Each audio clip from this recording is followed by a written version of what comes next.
A winter evening on the 25th of December, 1991. Outside the windows, Moscow twilight, and somewhere there, above the Kremlin, at 19 hours 35 minutes, slowly, as if reluctantly, the red banner with the hammer and sickle begins to descend. The flag of a country that only yesterday seemed invincible, the flag of a state that occupied 1/6 of the Earth's landmass, launched satellites into space, and struck fear into half the planet. And 10 minutes later, at 1945, a completely different banner was already flying on the same flagpole, the tricolor. And this changing of flags in these precious few minutes encapsulates an entire era. It encapsulates the end of a history that lasted nearly 7 decades. The next day, the 26th of December, when most people had not yet fully grasped what had happened, the Soviet of Republics of the Supreme Soviet adopted its final declaration, a short, dry, almost dispassionate one. It stated that the Union of Soviet Socialist Republics, as a state and a subject of international law, ceases to exist, just like that. Without explosions, without assaults, without barricades. The superpower vanished from the world map almost silently. But the question that has troubled historians, political scientists, and simply thoughtful people ever since sounds very simple and at the same time incredibly complex. What truly killed the Soviet Union? Was it the economy, which could no longer bear the unbearable burden? Or was it the ideology, in which even those who were supposed to defend it stopped believing? Or perhaps it was something third, fourth, 10th, an entire tangle of causes so complicated that it is impossible to completely untangle it. You know, when you look at this history from the outside, a strange feeling arises. On the one hand, everything seems obvious. Here is the economic crisis. Here is the fall in oil prices. Here is the war in Afghanistan, which drained the country's strength and money. Here is the dissatisfaction of the people, the shortage, the queues for sausage. It seems clear the economy collapsed, and the country collapsed along with it. But on the other hand, the Soviet Union survived crises that were far worse. It survived the Civil War. It survived the industrialization that cost millions of lives. It survived the Great Patriotic War, when the enemy reached Moscow and Stalingrad. It survived famine, repressions, and losses. And each time it was reborn, like a phoenix from the ashes. So why, in the 80s, when there was no blood on the streets, when the cannons were silent, did the country suddenly crumble? Maybe the point is that people stopped believing. They stopped believing in a bright future, in communism, in the party, in the idea that their sacrifices had meaning. Ideology is not just words in textbooks. It is what holds society together, what gives people a sense of purpose. And when that purpose disappears, when the party bosses themselves no longer believe in what they preach, when a gap opens between words and deeds, then it is not the economy that collapses, but the very foundation of the state. But even this explanation is incomplete, because the ideology began to show cracks long before the end. As early as under Khrushchev, when the cult of Stalin's personality was exposed. As early as under Brezhnev, when dissidents openly said what others kept silent about. And yet, the country stood. It stood firmly, seemingly forever. So what happened? Why precisely in the 81st year did the lowered flag not rise back up? The answer to this question turns out to be much more complex than it seems at first glance. This is not a story about how the economy collapsed or how the ideology died. It is a story about how they collapsed together, supporting and reinforcing each other. how economic problems undermined faith in the system, and how the ideological crisis made economic reforms impossible. How external blows, the fall of oil prices, the Afghan war, met with internal emptiness. Now we will go through this history step by step. We will begin with the stagnation, that time when the roots of the future catastrophe had already begun to sprout, although few noticed it. We will look at how the Afghan war turned into a bleeding wound that would not heal. We will see how black gold, oil on which the entire Soviet economy rested, suddenly turned into a curse. We will talk about Gorbachev and his Perestroika, which was supposed to save the system, but ultimately accelerated its end. We will look into the numbers and see how economic collapse turned a mighty power into a place where people stood in lines for the bare necessities. We will feel how the ideology crumbled, how people stopped believing in what their parents had believed in. We will trace how the central government lost control, how the republics one after another declared sovereignty, and how Eastern European socialism collapsed like a house of cards. And finally, we will reach Belovezhskaya Pushcha, to that frosty December day when 3 men put an end to the history of a great country, and we will try to answer the main question: was it the economy or the ideology, or was it something entirely different? But let me warn you immediately, there will be no simple answer. History is rarely simple. It is full of paradoxes, contradictions, and unexpected twists. And the collapse of the Soviet Union is perhaps one of the most complex, convoluted, and contradictory stories of the 20th century. A history that still causes debates and that everyone understands in their own way. Make yourselves comfortable. This story will be long, but I promise it will be honest, without embellishment, without attempting to pass off black as white. Simply an attempt to understand how and why an entire epoch passed into history. An epoch that for some was bright and beautiful, and for others dark and terrible, but which, without a doubt, was great. You know, there is a word, stagnation.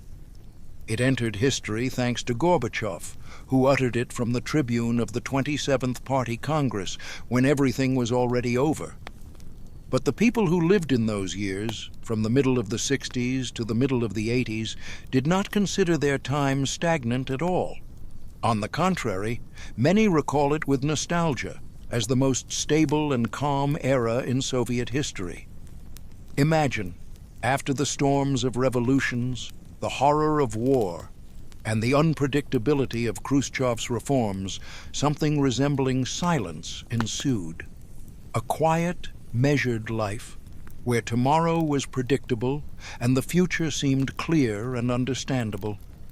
But it was precisely in this silence, in this seeming stability, that what would later destroy the entire system matured. Because stagnation is not just a halt in movement. It is when the organism ceases to renew itself, when old problems are not solved but covered up, when instead of treating the disease, they merely suppress the symptoms.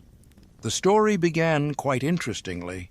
After Nikita Khrushchev was removed with all his experiments and unpredictable twists, Leonid Brezhnev came to power, and the new leadership tried to do something important, to carry out an economic reform. This reform was headed by Alexei Kosygin, chairman of the Council of Ministers, a serious man genuinely interested in improving things. In the autumn of 1965th year, resolutions were adopted that were intended to change the approach to the economy. The essence was simple and logical: to give enterprises more independence, allow them to decide how to work more efficiently, and introduce material incentives, that is, pay people not just for being present at work, but for the result. Sounded reasonable, right? And the first few years even showed results. the famous Eighth Five-Year Plan from 1966th to 1970th, is considered one of the most successful in Soviet history. Industry grew, national income increased, and life became slightly better. But then something broke. The reform began to be curtailed gradually, imperceptibly, step by step. It is said that Kosygin himself once confessed in a conversation with his Czechoslovak colleague, "Nothing is left. Everything has collapsed. The reform is being torpedoed." Why did this happen? There were many reasons. The conservative part of the party leadership was afraid of changes. What if economic freedoms led to political freedoms? Brezhnev himself, as recalled, said, "What are you talking about, reforms? I'm even afraid to sneeze loudly. God forbid a pebble rolls and an avalanche follows. Economic freedoms will lead to chaos." And then something happened that discouraged the leadership from changing anything. In the late 60s, similar reforms were tried in Czechoslovakia, and there everything escalated into demands for democracy, freedom of speech, and the weakening of party control. This terrified the Moscow leaders. They sent troops into Prague, suppressed the Prague Spring, and simultaneously decided, "We must be more careful with reforms at home. It is all too dangerous." But there was another circumstance that allowed them not to reform the economy, but simply to pretend that everything was fine. In the middle of the 60s, huge oil fields were discovered in western Siberia. The Samotlor field was launched in the late 60s, and oil flowed like a river. And in the early 70s, the world was shaken by oil crises, and the prices for black gold soared. The Soviet Union began exporting oil and gas for hard currency, and suddenly there was a lot of money, a great deal of money. This money was used to buy imported food, consumer goods, and grain for livestock. The problems seemed to solve themselves. Why reform the economy if you can just sell oil? And so it happened.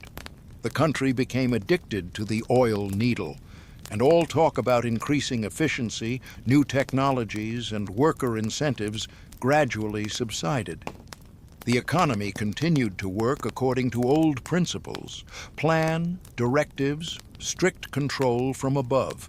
And at first glance, everything seemed normal. Soviet statistics reported growth in production, increased incomes, and improved lives. People genuinely lived more calmly than before. Wages grew, albeit slowly. Collective farmers began to receive regular wages for the first time, rather than settling for leftovers after fulfilling the plan. But internally, the economic organism began to falter. Labor productivity, that is, how many goods and services one worker produces, practically stopped growing. If in the late 70s it was approximately 55% of the American level, by the middle of the 80s it had fallen to 50%. The Soviet worker began to produce even less compared to his American colleague. Why? Because the system provided no incentives to work better, more efficiently, or more inventively. Everyone was paid roughly the same, regardless of the result. Firing poor workers was almost impossible. Promoting good ones was also difficult, because everything was regulated by instructions and standards. And at the same time, something strange was happening at the very top of power. The party elite was aging, and aging not just biologically, but as a system. While there used to be a regular change of generations in the party, under Brezhnev, everything froze. Those who came to power with him in the middle of the 60s remained in their posts for decades. By the end of the 70s, the average age of Politburo members reached 68 years. These were elderly, often sick people who could barely cope with their duties. Gerontocracy emerged, the rule of the old. The word itself came from the Greek language and means exactly that. When a country is ruled not by the wisest or most capable, but simply by the oldest. The problem was not the age as such. The problem was that these people feared change, clung to their seats, and thought only about maintaining the status quo. They remembered Stalin's purges. They remembered how easily one could lose everything, and therefore the main principle became stability. Cadres decide everything, but in the sense of their irreplaceability. And where there is no renewal and competition, decay begins. Corruption flourished under Brezhnev. Bribes, embezzlement, nepotism, falsification of reports, all this became commonplace. The state could no longer hide the most egregious cases. Do you remember the fishing case? The heads of the Ministry of Fisheries and party bosses of the Krasnodar territory organized the smuggling of caviar and fish abroad, causing damage amounting to tens of millions of rubles. When the case was uncovered, one of the organizers was executed. Embezzlement was found in the Ministry of Trade, the Ministry of Procurement, and even the Ministry of Culture. Minister of Culture Ekaterina Furtseva built herself a private dacha using materials intended for the reconstruction of the Bolshoi Theater. Ordinary people saw and felt all this. They saw how party leaders drove imported cars, vacationed at state dachas, and received goods from special distributors. Meanwhile, they stood in queues for the most ordinary things. Because the shortage of consumer goods became a chronic disease of the Soviet economy. Why did this shortage arise? You see, the Soviet economy worked on the principle of priorities. Heavy industry came first. Steel, coal, machinery, machine tools. Second was military industry. And only then, on a residual basis, came light industry and goods for the people. Factories produced tanks and rockets. That was important, prestigious, and generously funded. But the production of refrigerators, washing machines, beautiful clothes, and quality shoes was considered secondary. Plus, the economy was inflexible. The state decided how much of what to produce, at what prices to sell, and where to distribute. There was no competition, no incentive to make goods better or more attractive. Producers did not depend on buyers. A plan is a plan. Fulfill it, and that's good, regardless of whether anyone actually needed the product. An economy of the seller emerged, where the seller does not cater to the buyer, but the buyer hunts for the product. And people hunted. They stood in queues for furniture, for carpets, for imported shoes, for good fabrics. A whole system of getting hold of things existed. Acquaintances, connections, blat, pull. If you had an acquaintance in a store, they could set aside good goods from under the counter. If you had no acquaintances, you just stood and waited, sometimes for hours. And by the end of the 80s, the shortage reached its maximum. Even basic products disappeared from the shelves, and a rationing system had to be introduced. Meanwhile, the country was spending enormous amounts of money on armament.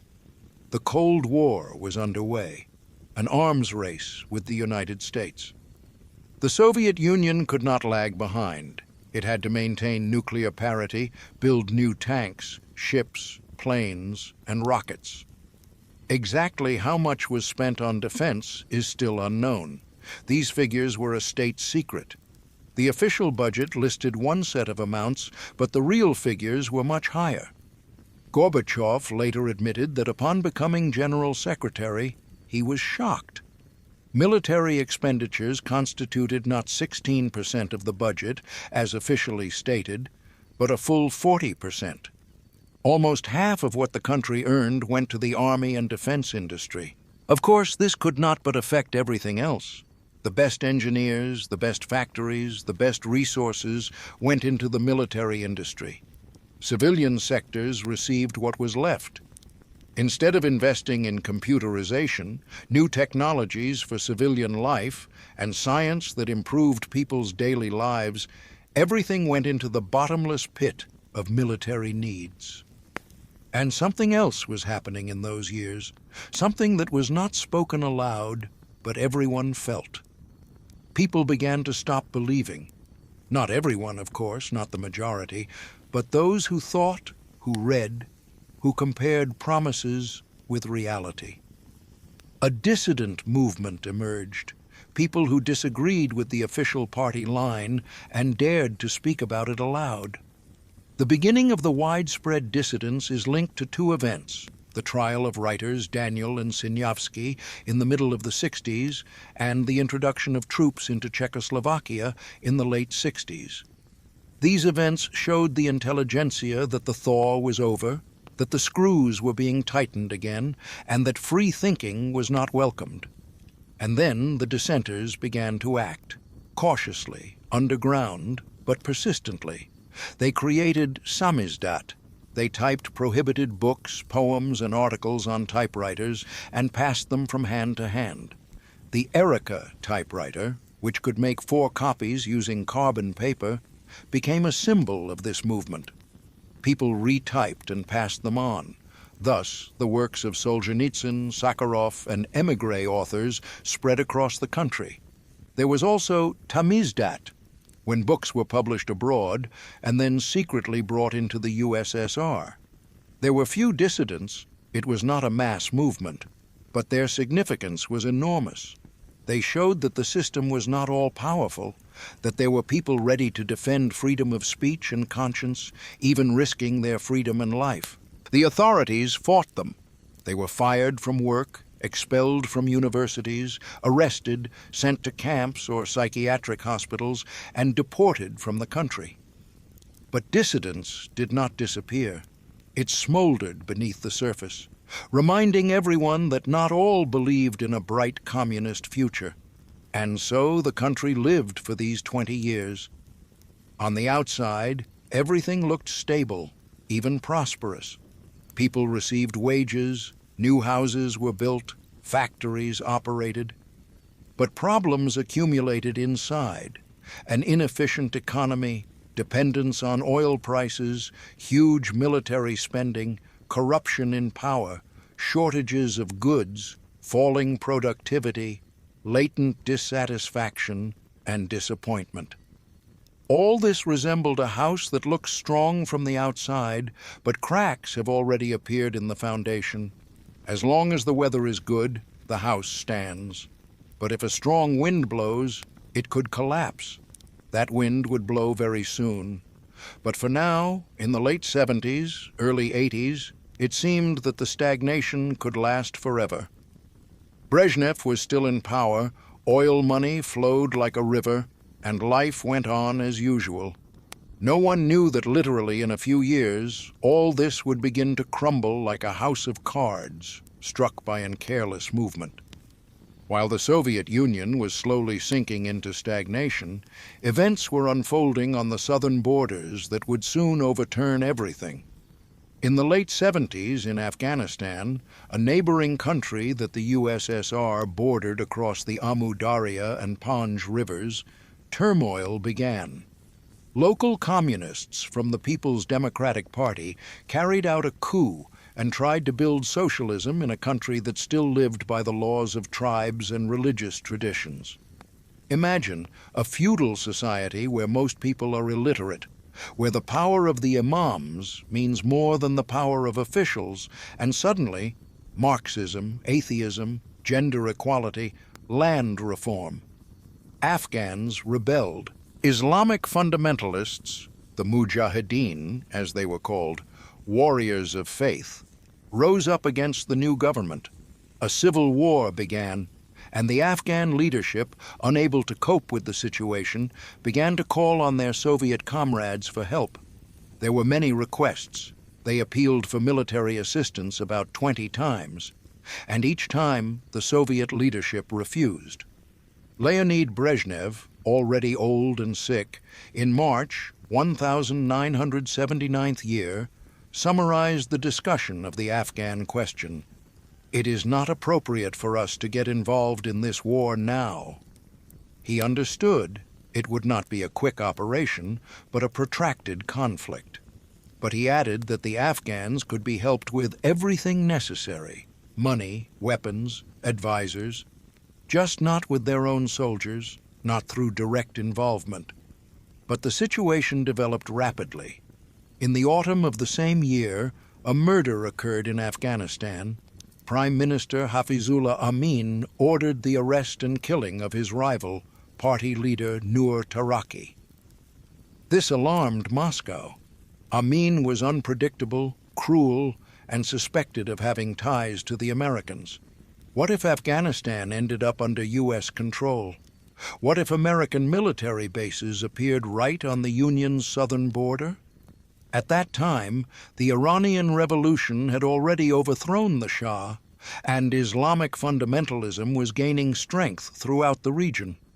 The Soviet leadership feared that the Islamist wave would cross the border into the Central Asian republics of the USSR, Tajikistan, Uzbekistan, Turkmenistan, and one more circumstance. Later, after the collapse of the Union, U.S. President Carter's advisor, Zbigniew Brzezinski, admitted in an interview with a French magazine, the American CIA began secretly arming the Afghan Mujahideen as early as July, 1978th year, 6 months before the introduction of Soviet troops. The goal was simple and cynical: to draw the USSR into the war, exhaust it, and create its own Vietnam for the Soviet Union. That secret operation was a brilliant idea, Brzezinski said. It provided the opportunity to trap the Russians in the Afghan snare. On the 12th of December, 1979, a decision was made at a closed Politburo meeting to introduce troops, officially at the request of the Afghan government, for protection against external aggression, in reality, to remove Amin and install the more compliant Babrak Karmal in his place. The decision was made by a small circle, without the Supreme Soviet, without broad discussion. Just a few old men in the Kremlin decided the fate of hundreds of thousands of young men. On the 25th of December, Christmas again, incidentally, just like 12 years later when the flag would be lowered, Soviet troops entered Afghanistan. Columns of equipment crossed the pontoon bridge over the Amu Darya. Helicopters and transport planes delivered units directly to Kabul. The capital was seized in a few days. Amin was eliminated. He was killed during the storming of the palace, and Karmal was declared the new leader. Everything went quickly and seemingly successfully. The leadership expected it to be a short-term operation, a month or two, 6 months at most. We will introduce order, stabilize the situation, hand over power to the Afghan army, and leave. It didn't work.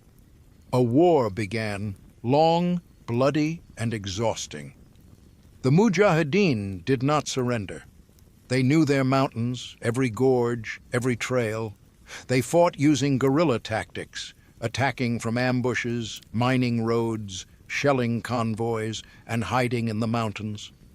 They were helped by the Americans, Saudis, and Pakistanis, weapons, money, instructors. For the West, this was an opportunity to take revenge on the USSR for Vietnam, to weaken it, and to draw it into a war of attrition. The war lasted 9 years. 9 years, Soviet young men, 18-year-old boys drafted into the army, fought in a foreign country among foreign mountains, not fully understanding why they were there. At home, the war was barely mentioned. The topic was closed, newspapers wrote cautiously, calling it an international duty and assistance to the brotherly Afghan people. But letters came from the front. Zinc coffins were delivered. Cargo 200, as they called it, and people understood. Something was wrong there. The price of this war turned out to be terrible. 14,453 people died, the official number of Soviet military losses. Some name other figures, up to 26,000, if counting all those who died from wounds and diseases. But those are only the dead. and there were almost 54,000 wounded, shell-shocked, and crippled. Many returned disabled, without legs, without arms, with shrapnel in their bodies, with fractured psyches. The Afghan syndrome, post-traumatic stress disorder. Young people returned home and could not fit into peaceful life, could not forget what they had seen. But there were other losses, economic ones.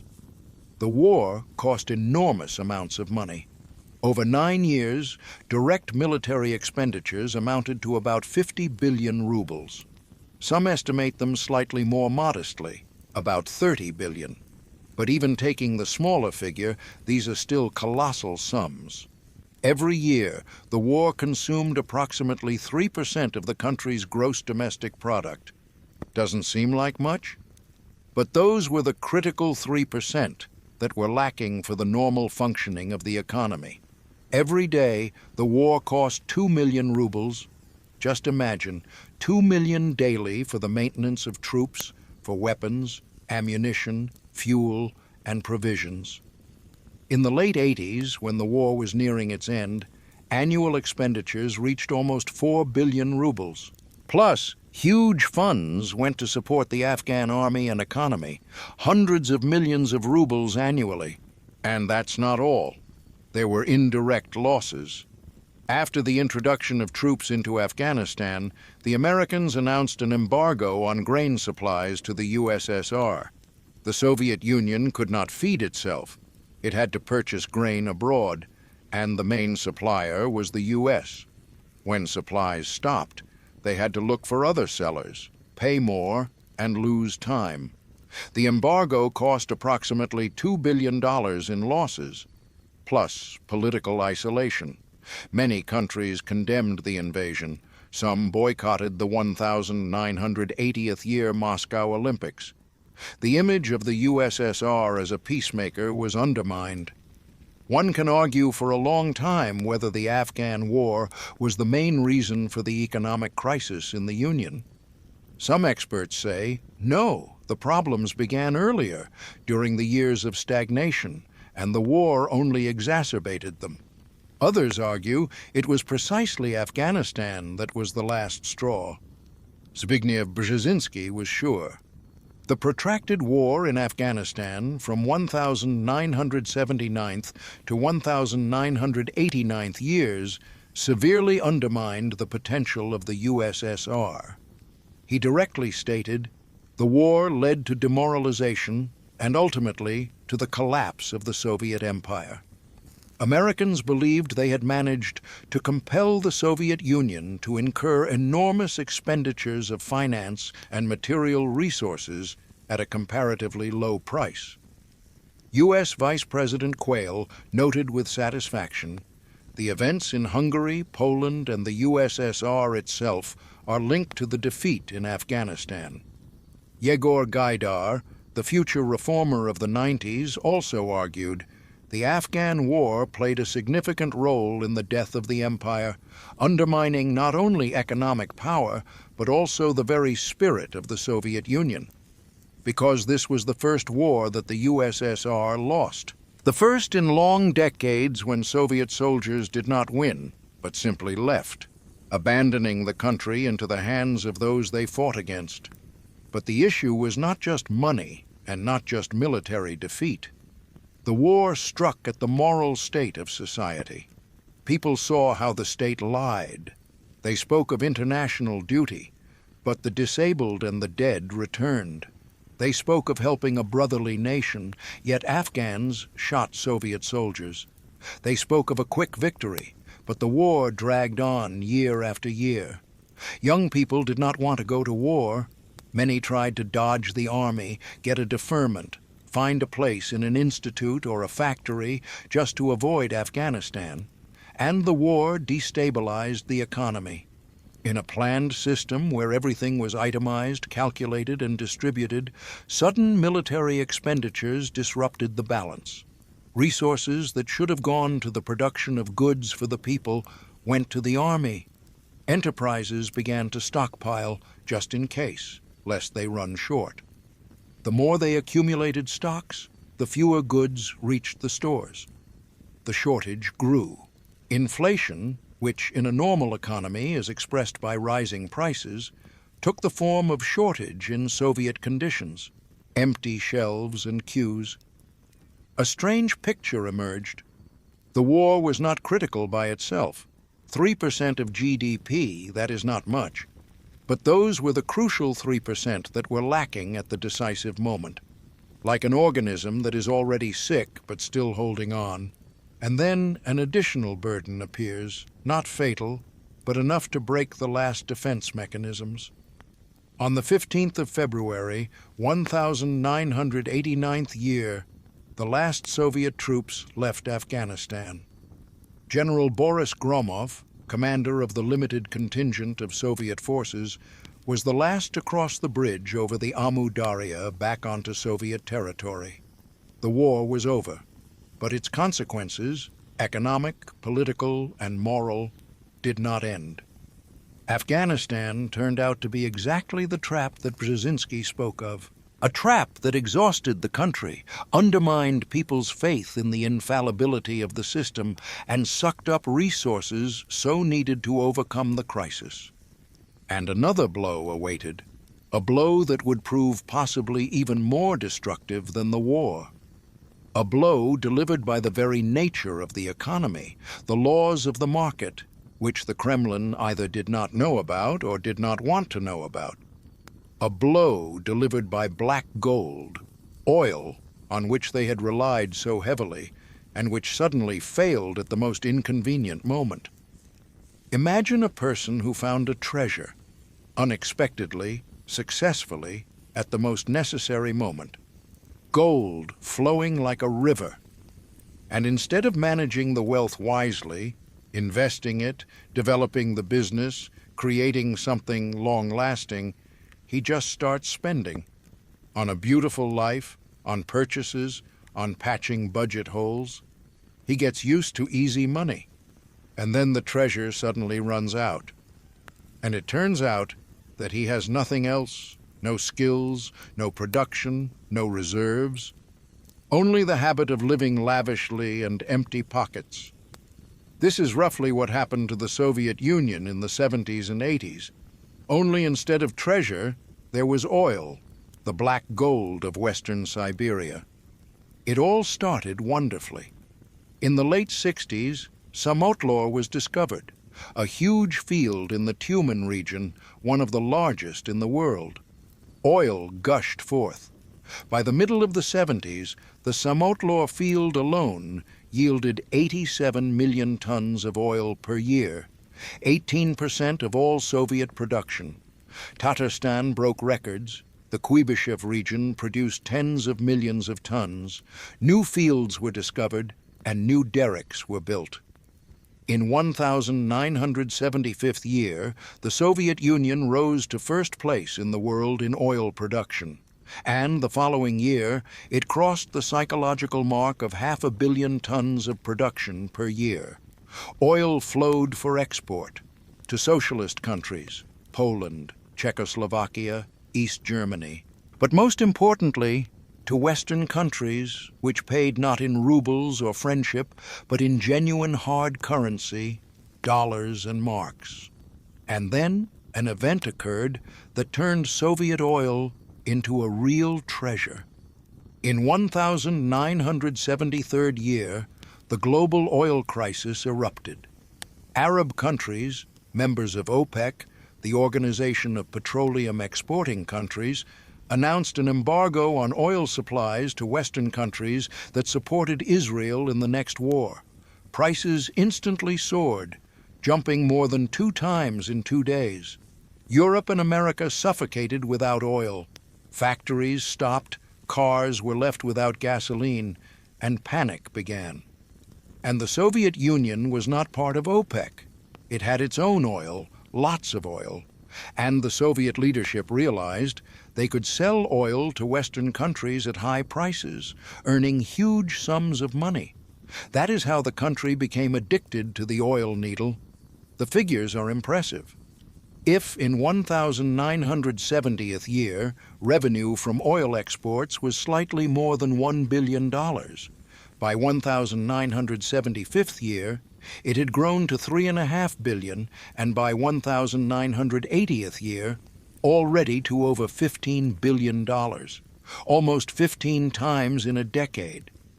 According to other calculations, revenues from the export of oil and petroleum products to the dollar zone alone grew from $670 million in 1965th year to almost $13 billion in 1980th year. The country was literally swimming in petrodollars. Hard currency earnings tripled. At the peak, by the early 80s, hydrocarbon exports brought in about 2/3 of all the Soviet Union's hard currency revenues. Over the decade, from 1970th to 1980th, the volume of oil and gas exports in monetary terms grew from $414 million to $14 billion, a fantastic increase. What was this money spent on? It could have been invested in the modernization of industry, in new technologies, in the development of science and education, in the creation of modern production facilities. That is what countries in East Asia did, for example, Japan, South Korea, later China. They invested in the future, built high-tech sectors, and trained skilled specialists. The Soviet Union took a different path. Petrodollars were used to purchase goods abroad, food, grain for livestock, and consumer goods that domestic industry could not produce. Technologies and equipment were bought, but often they were outdated, not the most advanced.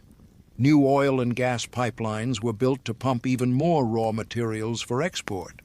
Instead of curing the disease, economic inefficiency, they simply poured money over it, suppressing the symptoms. A strange dependence emerged. The more oil money the country received, the less incentive there was for reforms. Why change anything if you can simply sell oil? Why increase labor productivity if hard currency flows in by itself? The economy became increasingly one-sided, resource-dependent. The share of oil and petroleum products in Soviet exports increased from 17% to 31% in 10 years, from 1965th to 1975th, and it continued to grow thereafter. The problem was also that oil extraction required ever greater effort and money. The best fields were already being exploited, and their reserves were gradually depleting. To maintain and increase production, it was necessary to drill deeper, develop more remote locations, and invest huge sums in infrastructure under the harsh conditions of Western Siberia. But as long as oil prices were high, it paid off. And then something happened that no one expected. In the first half of the 80s, the global oil market began to change. After the crises of the 70s, Western countries began to save energy, switch to more efficient technologies, and seek alternative sources. Oil consumption decreased. At the same time, new producers entered the market. Non-OPEC countries that increased production, attracted by high prices. Supply grew, demand fell, and prices began to decline. Slowly at first, cautiously. But in 1986th year, a collapse occurred. In November 1985th, Saudi Arabia, the largest OPEC exporter, sharply increased oil production, attempting to drive competitors out of the market. Overproduction began. Prices plummeted. The scale of the catastrophe is hard to overestimate. In the early 80s, at the peak, oil cost about $120 per barrel, if recalculated into modern money. By 1986th year, the price had fallen to $24, a five-fold reduction. According to other data, if taking the nominal prices of that time, the fall was from $28, $29 to $8, $9 per barrel. Some analysts say that in the hardest days, prices dropped even below $10. For the Soviet economy, this was a blow comparable to a hammer striking a crystal vase. Hard currency earnings collapsed. If, in the early 80s, the USSR received 10 billion hard currency rubles from oil exports after the price fall, this sum decreased to 5 billion. In 1986th year alone, the country suffered a shortfall of approximately $20 billion in export revenue. 20 billion. To understand the scale, this was a vast amount of money that could have fed, clothed, and provided for millions of people, built factories, hospitals, and roads. And by this time, the country had already grown accustomed to living on oil money, purchasing food abroad, importing goods, servicing the foreign debt, assisting allies. All this required currency. And suddenly there was half as much currency. What was to be done? Cut imports? But then there would be even fewer goods on store shelves, already suffering from shortages. Cut aid to allied regimes? But that would undermine global influence. Cut military spending? But the Cold War was ongoing, and falling behind was unacceptable. The only way out was to borrow. And the USSR began actively borrowing from the West. The country's foreign debt grew rapidly. If in 1986th year it was about $30 billion, by 1989th it had grown to $50 billion. In 3 years, almost by 2/3. The country was sinking into a debt pit from which it would be increasingly difficult to escape. But even more frightening than the economic losses was the psychological effect. The fall in oil prices showed everyone, both the country's leadership and ordinary people, that the old model no longer worked. It was impossible to live indefinitely by selling raw materials. It was impossible to ignore the laws of economics, thinking that state planning could replace market mechanisms. It was impossible to postpone reforms, hoping that high oil prices would last forever. The system was tearing at the seams. The economy, which had seemed stable during the years of oil abundance, suddenly proved fragile and vulnerable. The budget did not balance. There was not enough money for anything. Not for modernizing industry, not for raising living standards, not even for simply maintaining the existing state of affairs. Production began to slow down, the shortage of goods intensified, and queues in stores grew longer. And at this moment, when the country was suffocating from a lack of money and resources, a man came to power who decided to change everything. Young, by the standards of the Politburo gerontocracy, energetic, full of ideas. Mikhail Gorbachev. He announced the start of Perestroika, that it was necessary to reform the economy, open society, and give people more freedom. His ideas seemed fresh and hopeful after decades of stagnation. But what started as an attempt at salvation would turn into a catastrophe. Because reforming a huge, complex, ossified system whose financial foundation had also collapsed underfoot proved to be an almost impossible task. How do you treat a patient whose organs are failing simultaneously?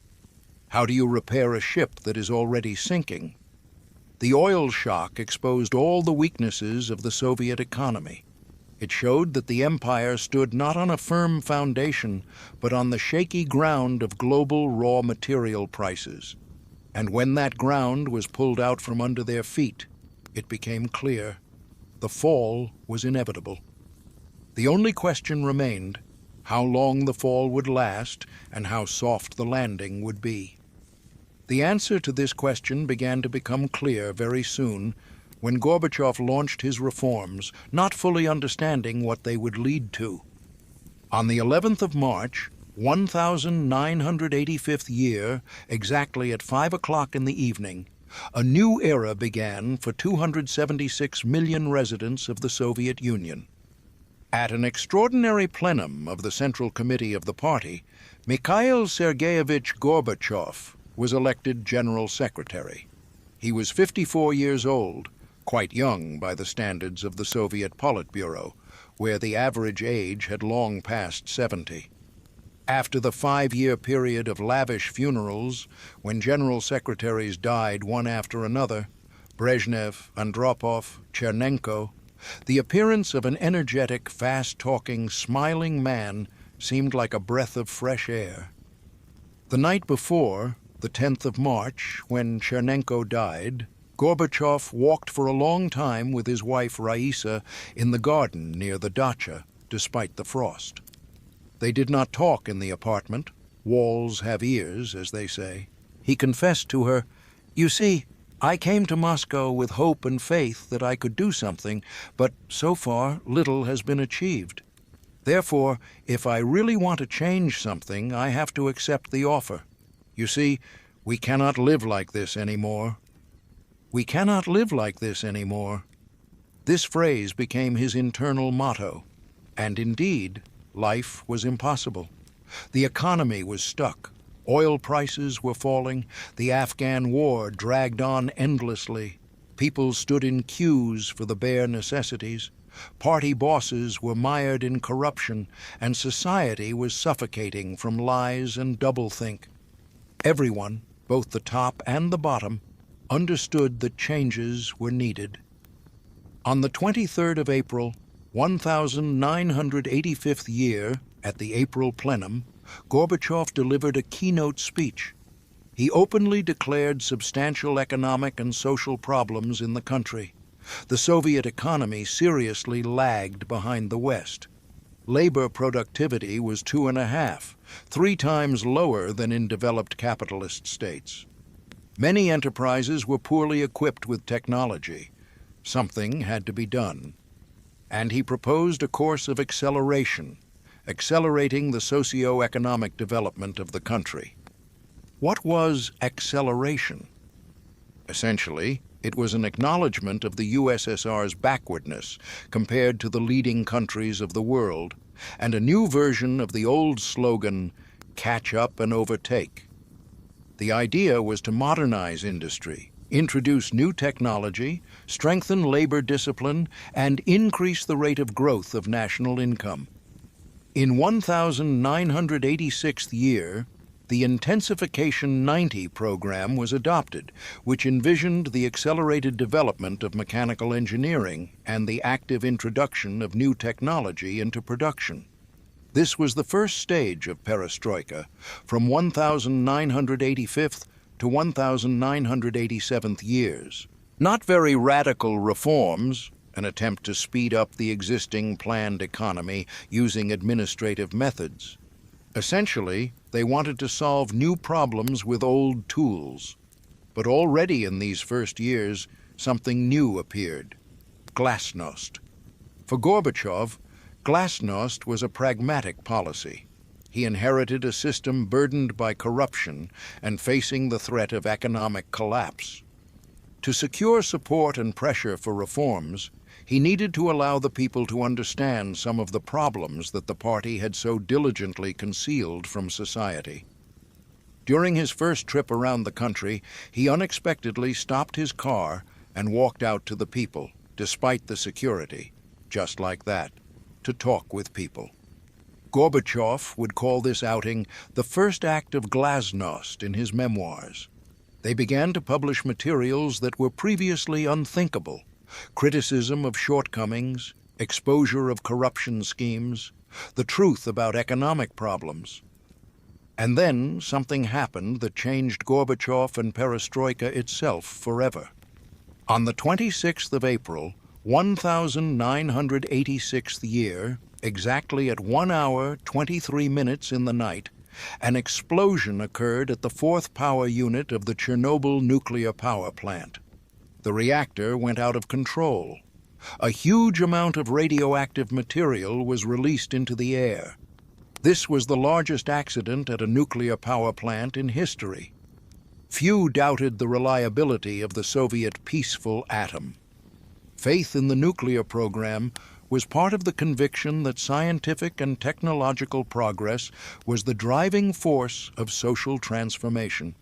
And suddenly, this. For the first 2 weeks, the authorities were silent, not knowing what to say, concealing the scale of the catastrophe. Information confusion, contradictory reports, attempts to silence the problem.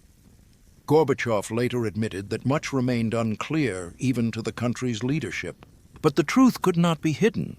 Radiation does not recognize borders. Swedish censors registered the emission, and Western media raised a fuss. The environmental catastrophe threatened citizens' belief in the modernizing power of the Soviet project. People saw the system lies, conceals, and is incapable of protecting its citizens. They lost trust in the controlling center. Chernobyl became a symbol of the system's collapse, its inability to cope with the challenges of modernity. After Chernobyl, Gorbachev understood Glasnost was needed not just as a tool for reform, but as a way to survive. One cannot hide the truth. It will come out anyway, but in a distorted form.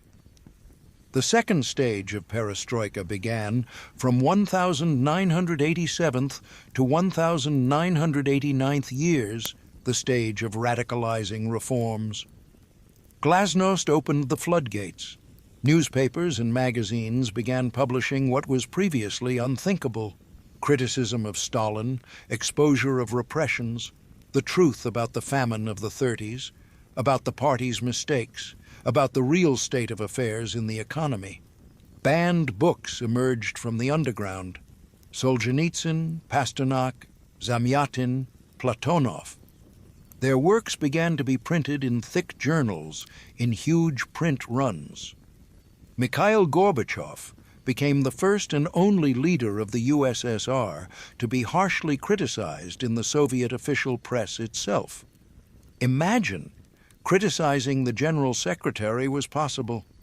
In 1989th year, the newspaper Arguments and Facts published survey results where Gorbachev did not even make the top 10 most popular politicians.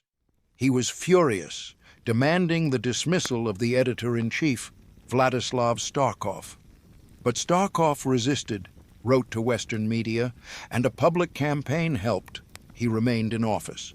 This was a completely new phenomenon. The authorities could not punish an undesirable journalist. On the 12th of June, 1990th year, the law on media was adopted, where the phrase, "censorship is prohibited," was heard for the first time. The birth of the free press began. New journals, newspapers, and radio stations appeared like mushrooms after the rain. But along with freedom came chaos. The state lost control over the information space. The media criticized everything: the party, the government, the army, the KGB. The authority of power melted before their eyes. And what about the economy? Something strange and contradictory was happening there. Gorbachev and his team failed to develop a clear strategy or concept for reform. Reforms were conducted highly inconsistently. Without completing transformations in the economic sphere, they immediately moved to reforming the political system. The state apparatus proved incapable of regulating market relations or introducing clear rules for their functioning. A monstrous mixture resulted, the worst of capitalism and the worst of communism simultaneously. They tried to give enterprises more independence, permit private entrepreneurship, and legalize cooperatives. But bureaucratic structures, centralized price setting, and the state monopoly on many types of activities were maintained. Officials used their position for personal enrichment, speculated on scarce goods, and blocked undesirable decisions. The attempt to concentrate colossal resources on raising mechanical engineering proved erroneous.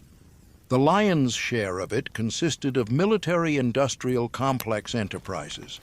As a result, a huge amount of money mass, without commodity backing, was released into the market. Workers' wages were raised and social program expenditures were increased, But where was the money to come from? They printed it. The printing of money began back in the 70s, but sharply intensified in the late 80s. The State Bank of the USSR conducted credit issuance, providing loans to enterprises, which in half the cases were not repaid at all. Money accumulated among the population, while goods in stores became fewer and fewer.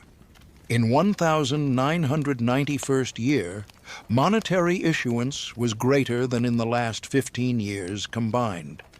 Soviet ideology claimed that inflation practically did not exist in the USSR. After all, prices for basic goods were fixed, state-controlled.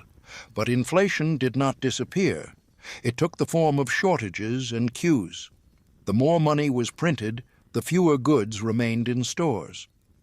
In 1990th year, the official price growth was 5.2%, and for the period from 1986th to 1990th years, more than 12%. But the real growth was much greater, taking into account the black market and speculative prices. By the beginning of 1990th year, there was practically nothing in the stores. Empty shelves, endless queues, ration coupons for the most essential products: sugar, butter, meat. The population had accumulated a huge amount of money mass with nothing to buy. The economy was on the verge of collapse. Perestroika turned into an uncontrollable process. Gorbachev wanted to reform the system, make it more efficient, and cleanse it of shortcomings. But the system proved to be unreformable. Attempts to improve one thing destroyed another. Glasnost undermined the authority of power. Economic half-measures created chaos instead of order. Political reforms weakened the center without creating anything in return. As researchers later wrote, new economic and political contradictions mounted. The destruction of economic ties, falling production, growing shortages, and fueling inflation by printing money, all this created a perfect storm. The reforms, conceived as a rescue, became the catalyst for destruction, and ahead awaited an economic collapse of such magnitude that the old system simply would not withstand it. It would not withstand it and would collapse, burying everything under the rubble, both the good and the bad, that existed in the Soviet Union. Sometimes life resembles a river in early spring. The ice is still whole, but if you listen closely, you can already hear it singing thinly with cracks, and you realize it's not the sound of imagination, it's water undermining the usual order of things from within. That was the case with the economy of the late Union. The external facade was held up by habit, but inside, things were crunching and crumbling more and more often, turning reported indicators into a backdrop for empty windows and long queues. We were all still speaking the right words about the plan and discipline, but in the city, people were already learning to live by a new rule. If it was delivered, take it, later will be too late. And in that later, you could hear the muffled echo of a large crack in the country's finances. Economists called it a budget deficit, but in human terms, it was simply and bitterly this: the state spent more than it could afford, covering the difference with promises, loans, and increasingly easy money that didn't turn into things. In one of the decisive years, the Union openly admitted the depth of the hole for the first time. The plan was drawn up with a deficit, and the deficit became not an exception, but the norm, which could no longer be hidden behind phrases and deferrals to the next quarter. Worse followed. By the end of the Union's time, the figures slid downward as if on ice, and even the legally adopted budget relied on emptiness, because revenues crumbled and expenditures grew like snow on a thawing roof. But this was felt much more sharply, not in the reports, but at the counter, where money ceased to be a pass to necessary things, and every buyer suddenly found himself an accountant, calculating not rubles, but chances. At first, it seemed that if we raised wages, it would become easier, but in the planned system, it worked the opposite way. There were more means of payment and fewer goods, and inflation, which was previously hidden behind fixed prices, returned in the form of empty shelves. Thus, the word coupons entered our speech, thin pieces of paper with tear-off squares that confirmed not so much the right to buy as the hope that the goods would be delivered at all and not sold out before your turn. Rationing distribution first spread in patches and then covered cities, district centers, and factory settlements, turning the simple purchase of butter, sugar, or groats into a small operation to ration one's own life. I remember how we exchanged coupons in the entryway, who needed sugar, who needed soap, who needed groats, and in that quiet exchange you could hear that the state could no longer be a universal store for everyone all at once. The idea of a nationwide rationing system had been discussed for a long time, but when it began to be introduced everywhere, it became clear that even this strict order would not save things if production failed and supplies collapsed beneath it. The reasons lay deeper than any coupon.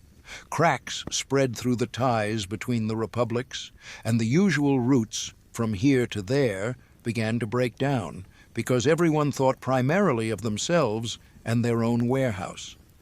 In the capital, letters were written, stating in black and white, "Supply is critical, funds are not allocated, plans are not fulfilled, and even simple medicines suddenly disappear, as if they had been washed off the shelves by a single gust of wind."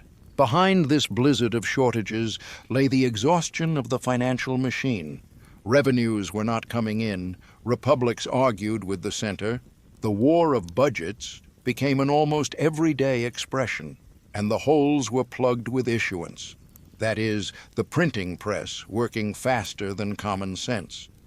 But printed money did not know how to turn into butter and bread. It only heated up demand for what was becoming increasingly scarce and turned every delivery into a small drama involving cues and nerves. On the external circuit, things were also screeching. When oil revenues fell, the country went into debt, and over several years, the sum of loans grew in stages, from an amount that still seemed manageable to one that frightens even dry reports. Debt is a tool, they will say, but one must know how to use the tool. And with us, hard currency earnings were strained, creditors' trust weakened, and we had to pay not with plans, but with what is difficult to give up and easy to lose. On the ground, it was felt simply.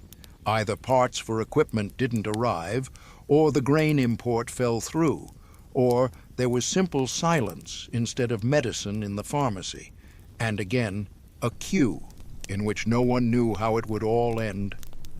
The state tried drastic steps, hoping to stop speculation and release pressure in the system, but such measures only intensified distrust and the feeling that the ground was giving way faster than we could place a board under it.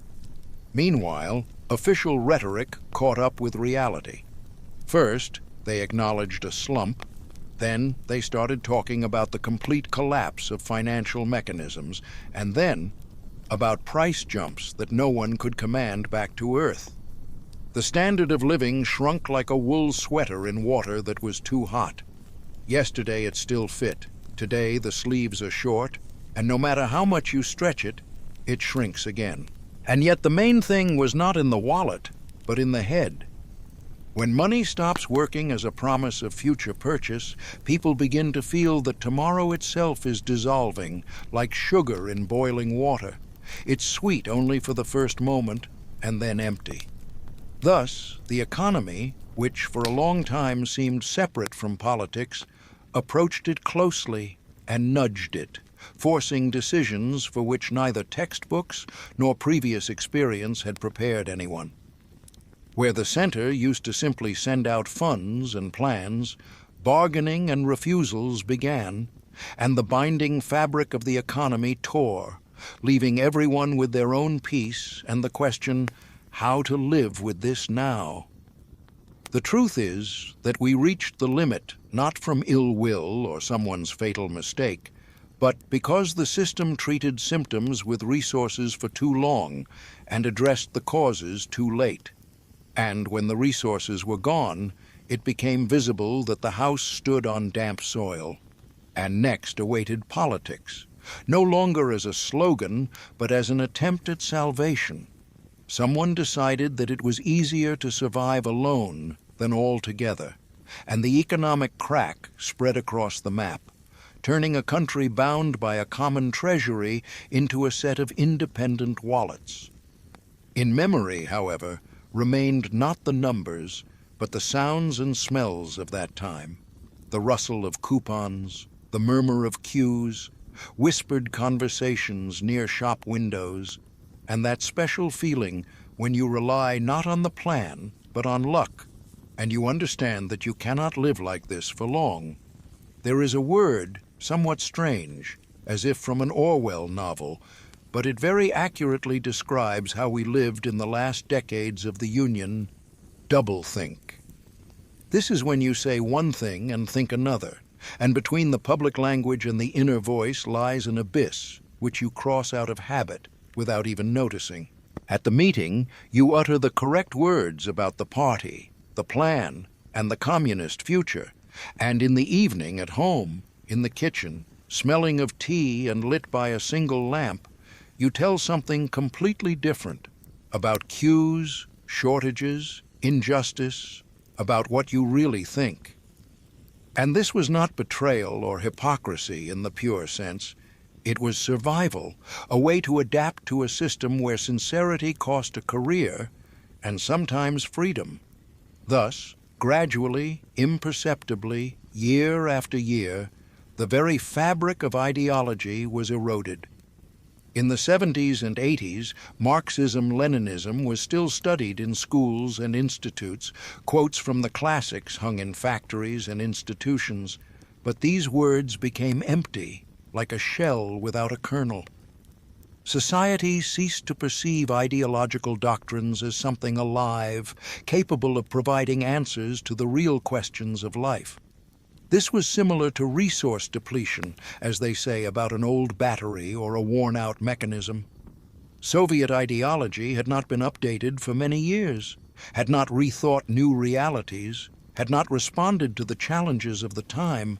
It simply repeated memorized formulas, increasingly detached from reality. The doctrine, which once inspired generations, turned into a ritual performed out of obligation without investing the soul. People felt this discrepancy keenly. They spoke of equality, but saw party bosses living in abundance, receiving special rations, and vacationing in closed dachas. They spoke of justice, but encountered corruption, cronyism, and the impossibility of advancing without connections. They spoke of a bright future, but the present became increasingly dim and hopeless. And gradually, faith died. Not immediately for everyone, not loudly and publicly, but quietly, somewhere inside, where a person is alone with himself. By the 80s, truly devout believers in communist ideals remained very few, mostly those who had narrowed their field of vision enough to avoid noticing the collapsing reality around them. Most, however, chose doublethink, publicly supporting the system while inwardly distancing themselves from it. This was convenient, safe, but destructive, because a society built on lies cannot be strong. When no one believes what they say, when everything turns into a game with rules that everyone knows by heart, but no one takes seriously, the system loses its internal support. And then Glasnost arrived, and the floodgates opened. They began to publish what they had previously kept silent about: the truth about repressions, about the famine of the 30s, about Stalin, about the war, about the party's mistakes. Special archives in libraries were opened where books by undesirable authors had been hidden for decades. Archives began to be declassified, and documents that were once state secrets suddenly became public knowledge. This was like a dam breaking. Information flowed in a torrent, washing away familiar concepts, overturning established assessments. Journals printed Solzhenitsyn, Pasternak, Zamyatin, writers who previously could only be read in samizdat or in tattered copies brought from abroad. Newspapers published investigations into corruption, exposés of party officials, and criticism of the very foundations of the system. And culture also began to speak a different language. Cinema ceased to be only about labor feats and a bright future. Films appeared about real problems, about pain, about what was previously not customary to show. Literature emerged from the underground, and authors who were previously published abroad or not at all suddenly found themselves on the first pages of thick journals. But perhaps the most striking symbol of alternative ideology was rock music. It was more than just music. It was an entire movement, a parallel world with its own rules, values, and language. Rockers were not the opposition in the usual sense. They did not fight the authorities directly. They did not compose protest songs. They were simply different, alien to the system. While official culture offered VIA, vocal instrumental ensembles, well-groomed, approved, safe, the rock movement created its own space where one could be oneself, talk about what one felt, without regard to censorship. Bands like Aquarium, Kino, DDT, Alisa filled halls and stadiums. Their songs were passed from hand to hand on cassette tapes. Rock musicians interpreted Soviet reality from their own non-ideological perspective, and thereby showed it is possible to think outside ideological frameworks. It is possible to be free in an unfree country. This feeling of strangeness, of being an outsider, found expression in their work and became the social basis for those who did not fit into the system.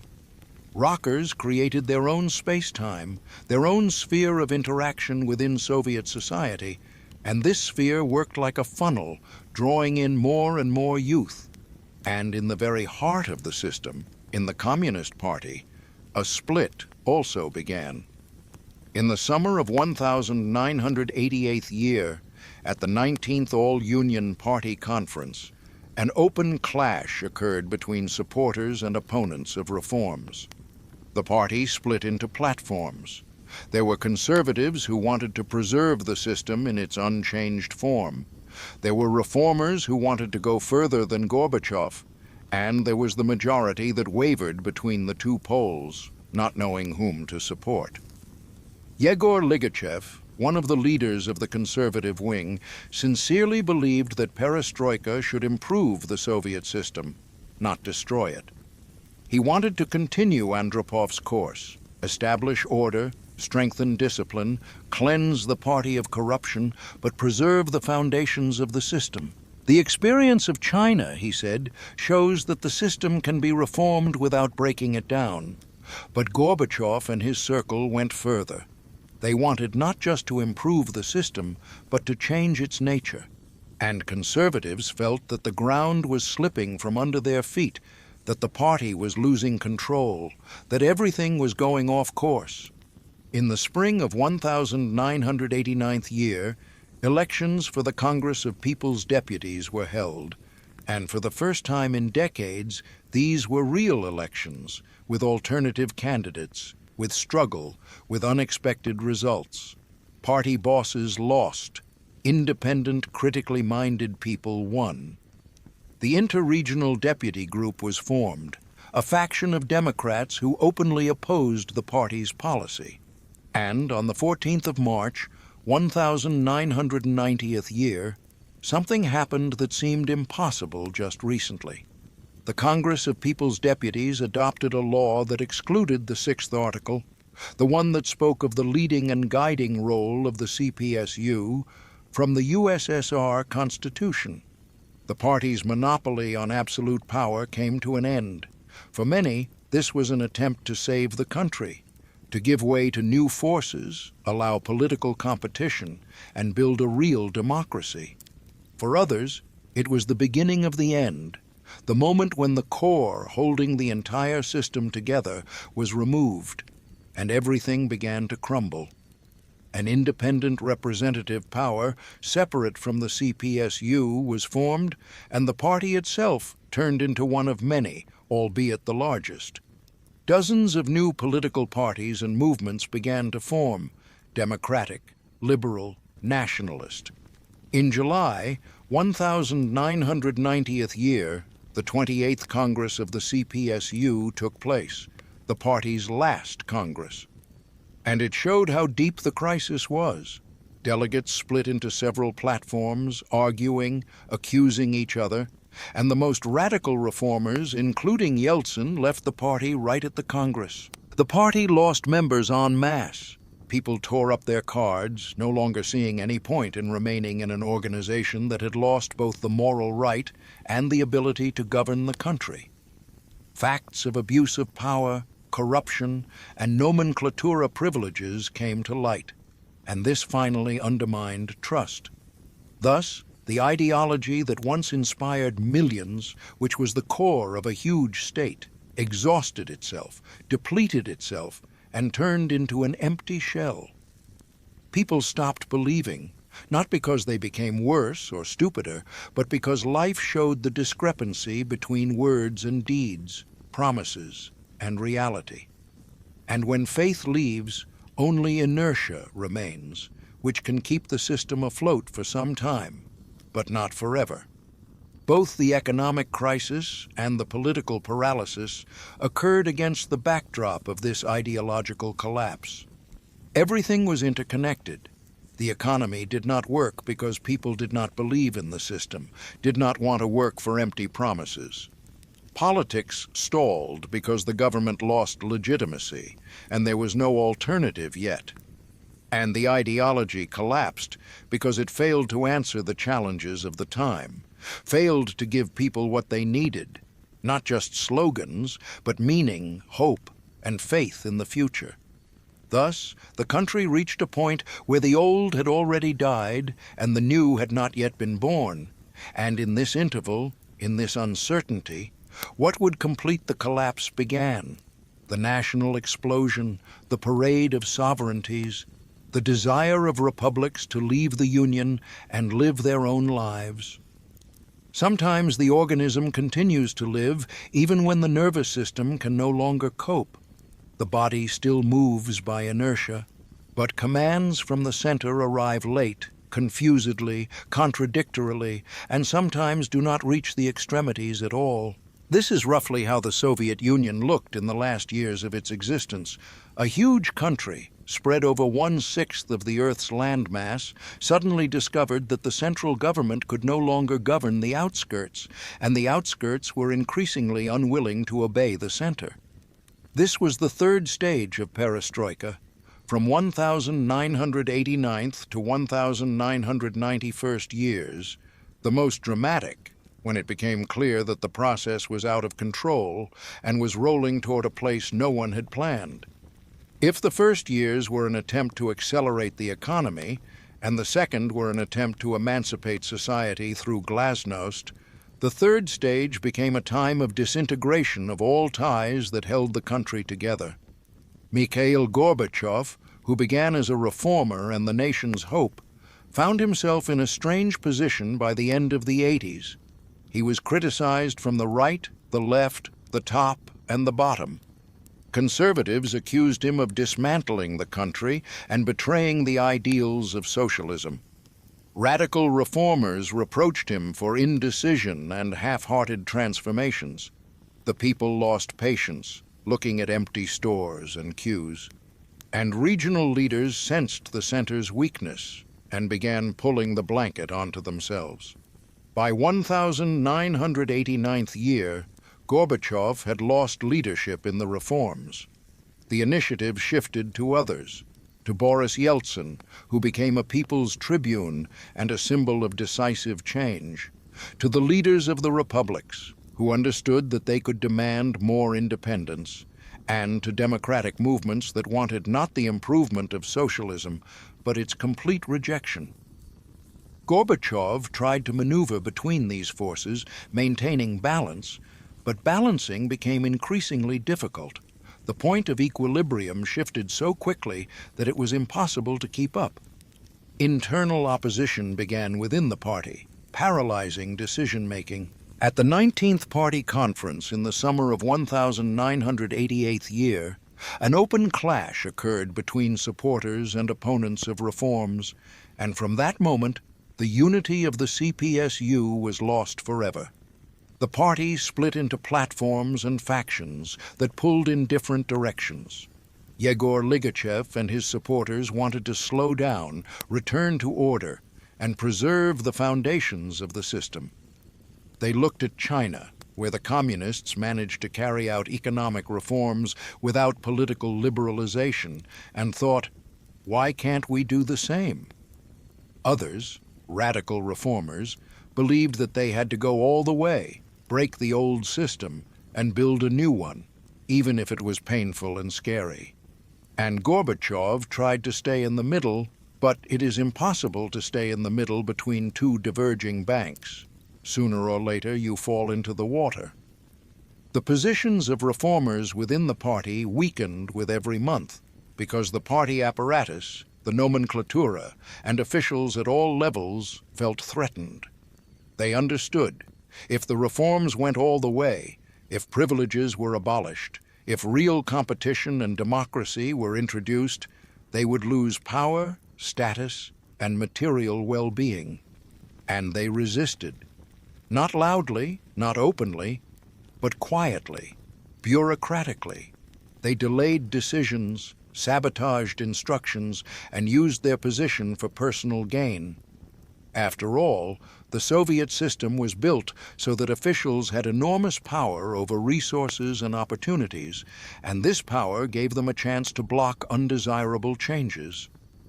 In the spring of 1989th year, elections for the first Congress of People's Deputies of the USSR took place, and these were the first truly competitive elections in decades. People chose between different candidates, and the results were shocking for the party elite.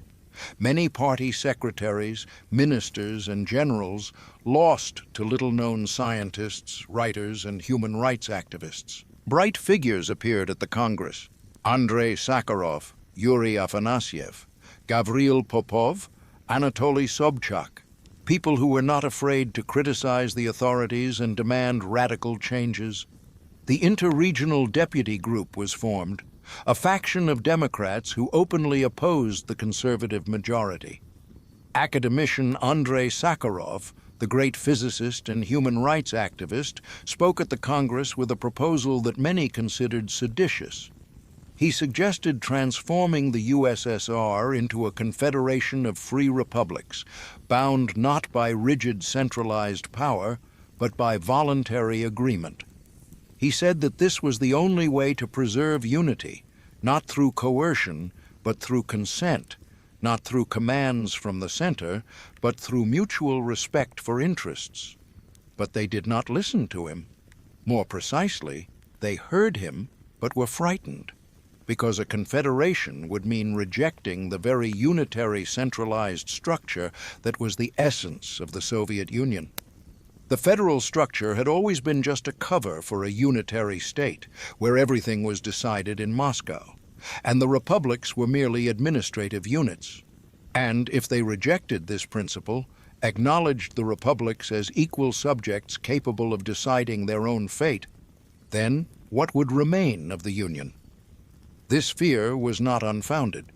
A system built on what economists call extractive institutions, that is, institutions created to extract resources from some groups of the population for the benefit of others, cannot simply transform into an inclusive system where everyone is equal before the law.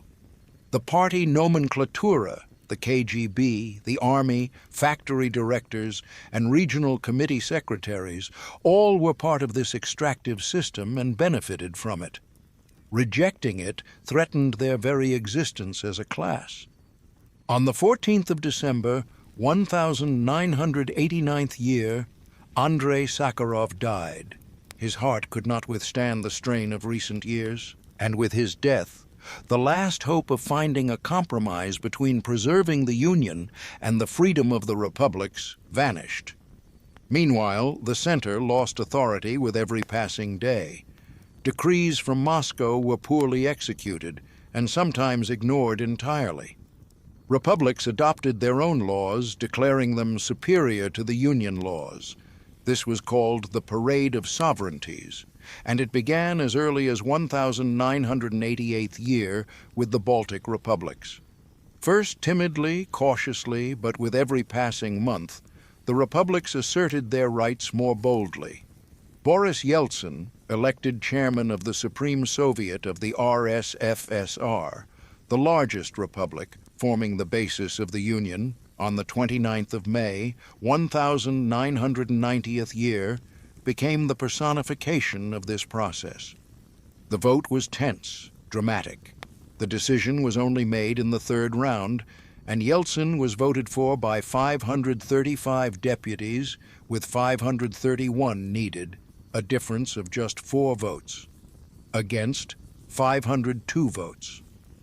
The country split in half, and this split was no longer somewhere on the outskirts, but in the very heart, in Russia. Gorbachev was in Canada at the time and learned about Yeltsin's election as soon as he stepped off the plane. He did not send a congratulatory telegram, and Yeltsin was hurt by this. And Gorbachev could be understood. For him, this was a powerful political and reputational blow. As recently as April of the same year, speaking in Sverdlovsk, he called Yeltsin a spent political figure. It turned out he was hasty with the assessment. Their rivalry resumed, and this boded ill for both the Soviet Union and the Russian Federation. And then the process became an avalanche.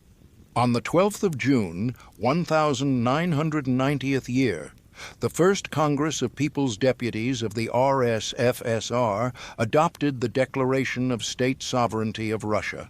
This was a turning point. The largest republic declared that its laws were superior to the Union laws, that it alone controlled its resources, and that Moscow, as the center of the RSFSR, did not submit to Moscow as the center of the USSR. It sounded paradoxical, but it was true. The same capital city became the location of 2 opposing powers. Others followed Russia. By the end of 1990th year, almost all Union republics had proclaimed sovereignty. Georgia, on the 26th of May, Uzbekistan, on the 20th of June, Moldova, on the 23rd of June, Ukraine, on the 16th of July, Belarus, on the 27th of July, Turkmenistan, on the 22nd of August, Armenia and Tajikistan, on the 24th of August, Kazakhstan, on the 25th of October, Kyrgyzia, on the 15th of December. The Baltic republics had declared full independence even earlier, but the matter did not end there. Within Russia itself, a parade of sovereignties of autonomous republics began. From July to December, 1990th year, one after another, North Ossetia, Karelia, Komi, Udmurtia, Yakutia, Buryatia, Bashkortostan, Kalmykia, Mari El, Chuvashia, Tuva declared their sovereignty. Even autonomous regions raised their status, proclaiming themselves republics. A disintegration, matryoshka, resulted. The Union disintegrated into republics, and the republics into autonomies. The so-called War of Laws began, a term that appeared in those years and accurately described what was happening. Republics adopted their own laws that contradicted Union laws and declared that it was the republican norms, not the nationwide ones, that were in effect on their territory. On the 24th of October, 1990th year, the RSFSR adopted the law On the effect of acts of the USSR organs on the territory of the RSFSR, according to which the Russian parliament or government could suspend the effect of Union laws if they violated Russia's sovereignty. On the 15th of December of the same year, changes were introduced into the Russian constitution. Now, Union laws were in effect on Russian territory only if they did not infringe upon its sovereign rights. And who decided if they infringed or not? Russia itself. It was a vicious circle, a legal absurdity, but that is how the state structure worked, or rather failed to work, in those months. Locally, people received sometimes mutually exclusive orders from the two competing structures, Union and Republican. This literally paralyzed all constructive activity. A factory director did not know whose instructions to follow. An official rushed between two bosses. The Army and the KGB were torn between their oath to the Union and the pressure from Republican authorities. The economic crisis deepened because it is impossible to conduct business when the rules of the game change every day and depend on which law, Union or Republican, is in force today. Gorbachev tried to save the situation by proposing a new Union treaty, not imposed from above, but voluntary, where the republics themselves would agree to stay together, having received more rights. But the time was lost. The processes had gone too far.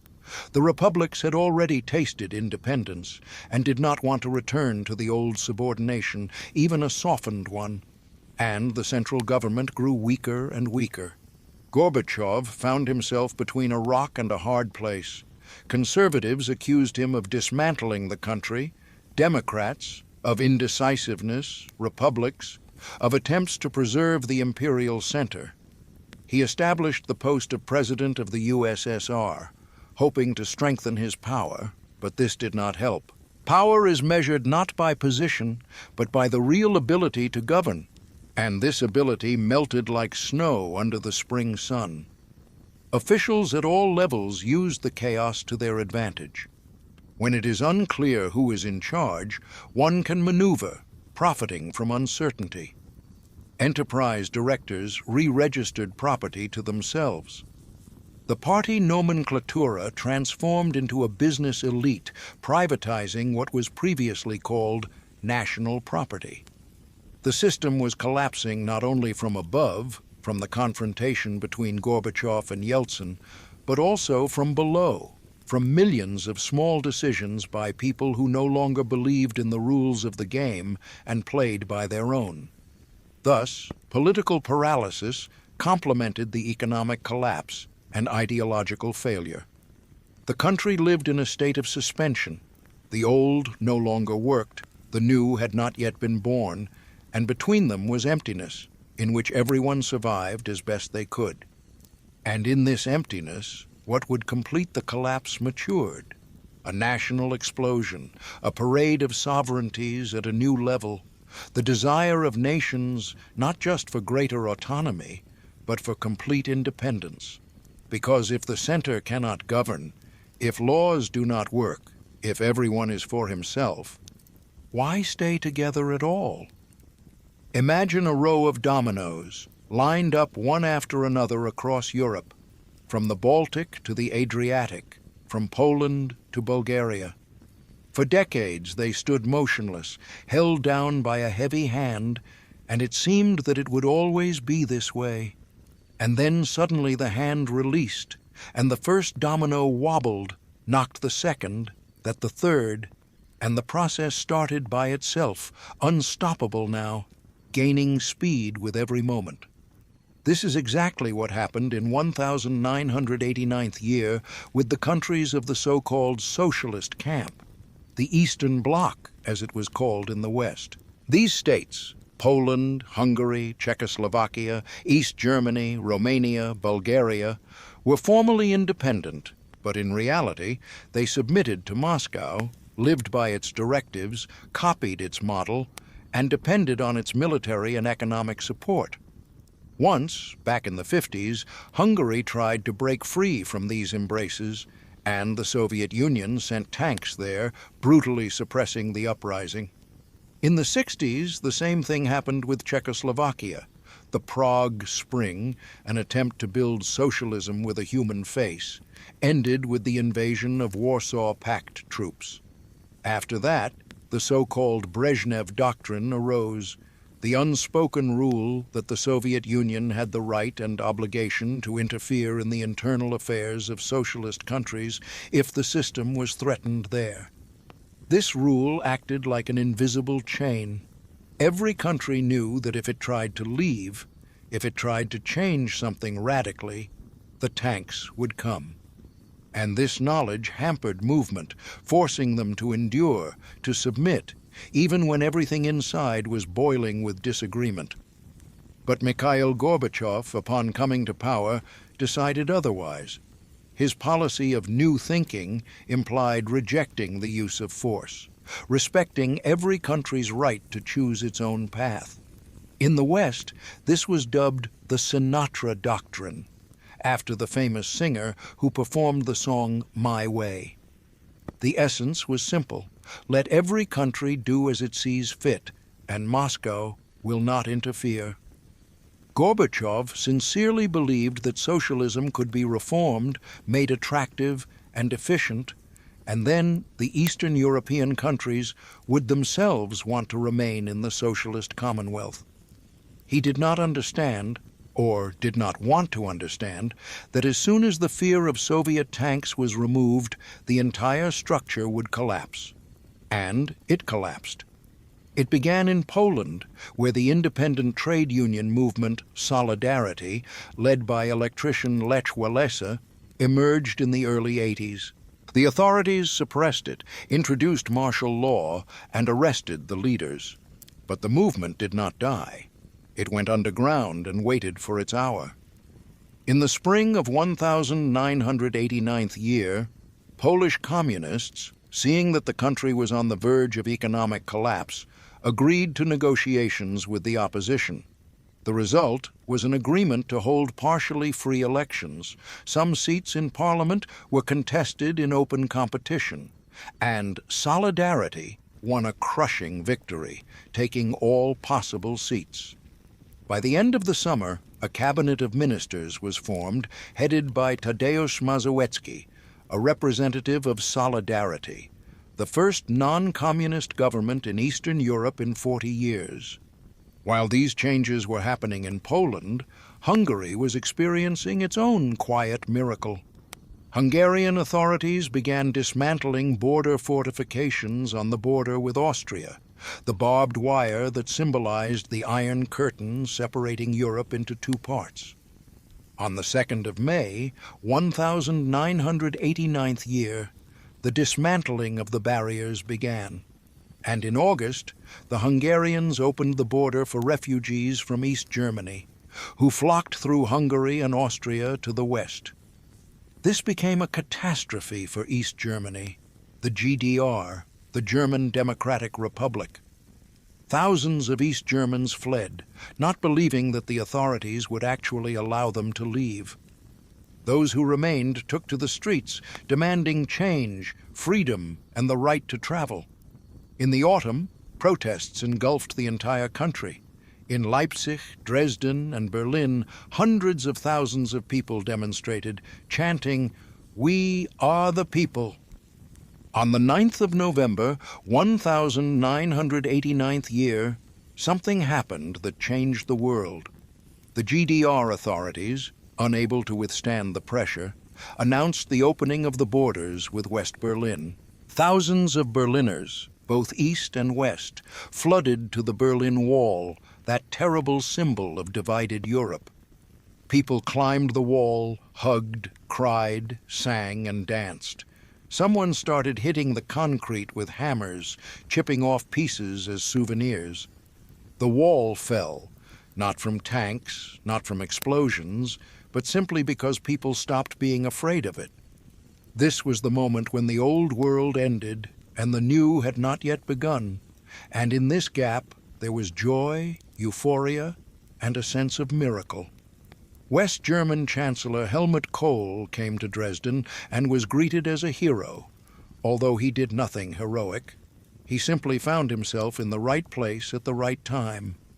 A year later, Germany would unite, and this unification would become a symbol of the end of the Cold War. And across Eastern Europe, the wave of change continued to roll. In Czechoslovakia, student demonstrations began in November, quickly escalating into mass protests. The authorities tried to disperse the demonstrators, but this only fueled the fire. Hundreds of thousands of people took to the squares of Prague, demanding the resignation of the communist leadership. And the leadership surrendered, practically without a fight, without bloodshed.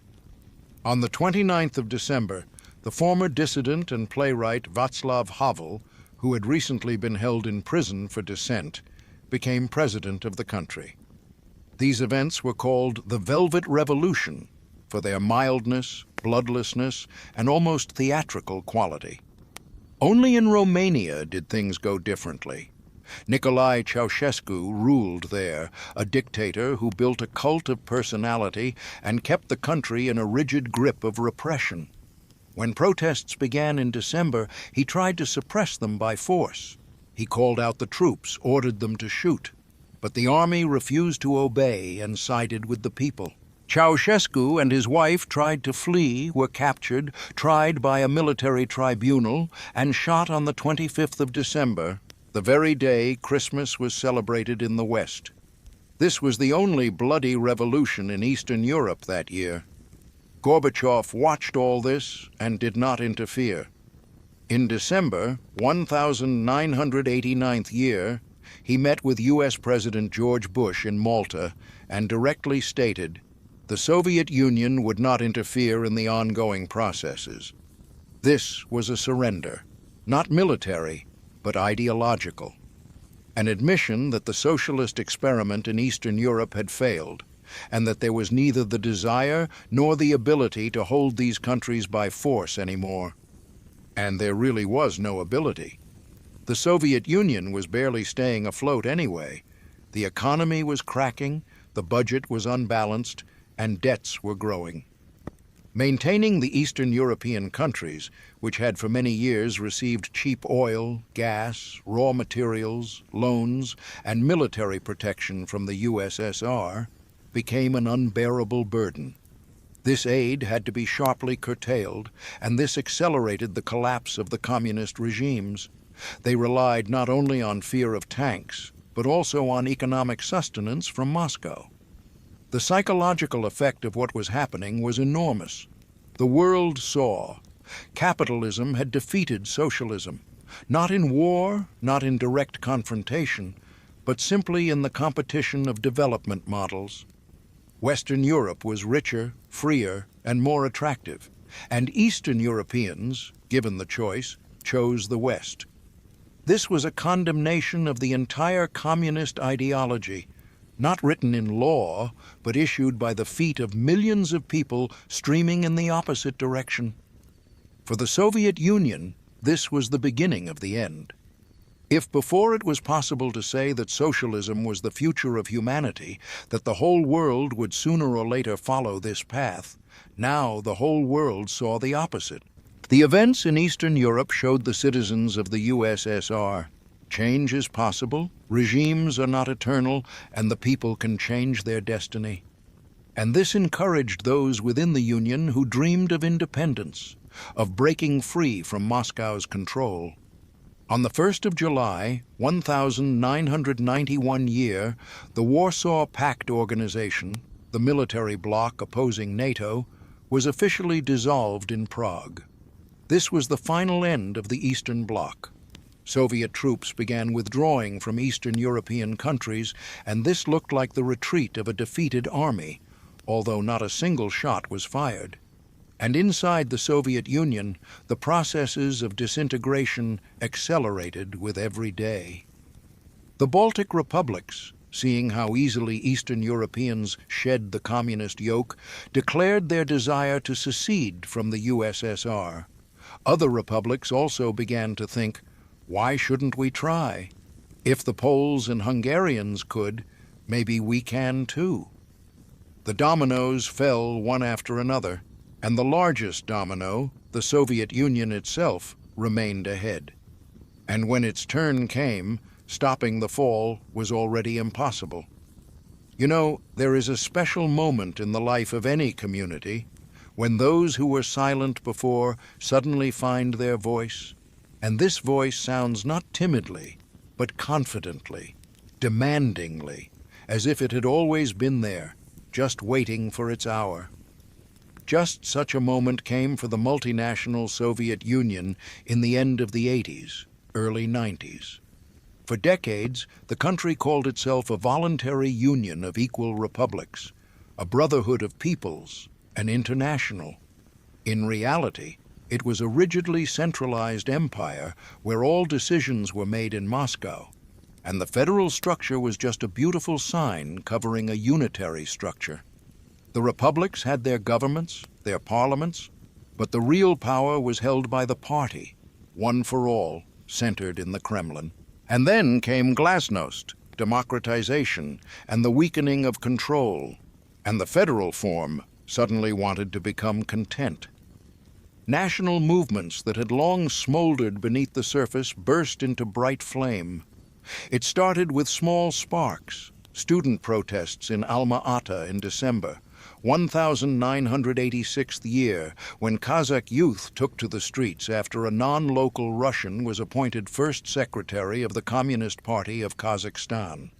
They were dispersed by force, called manifestations of nationalism, but the spark was thrown.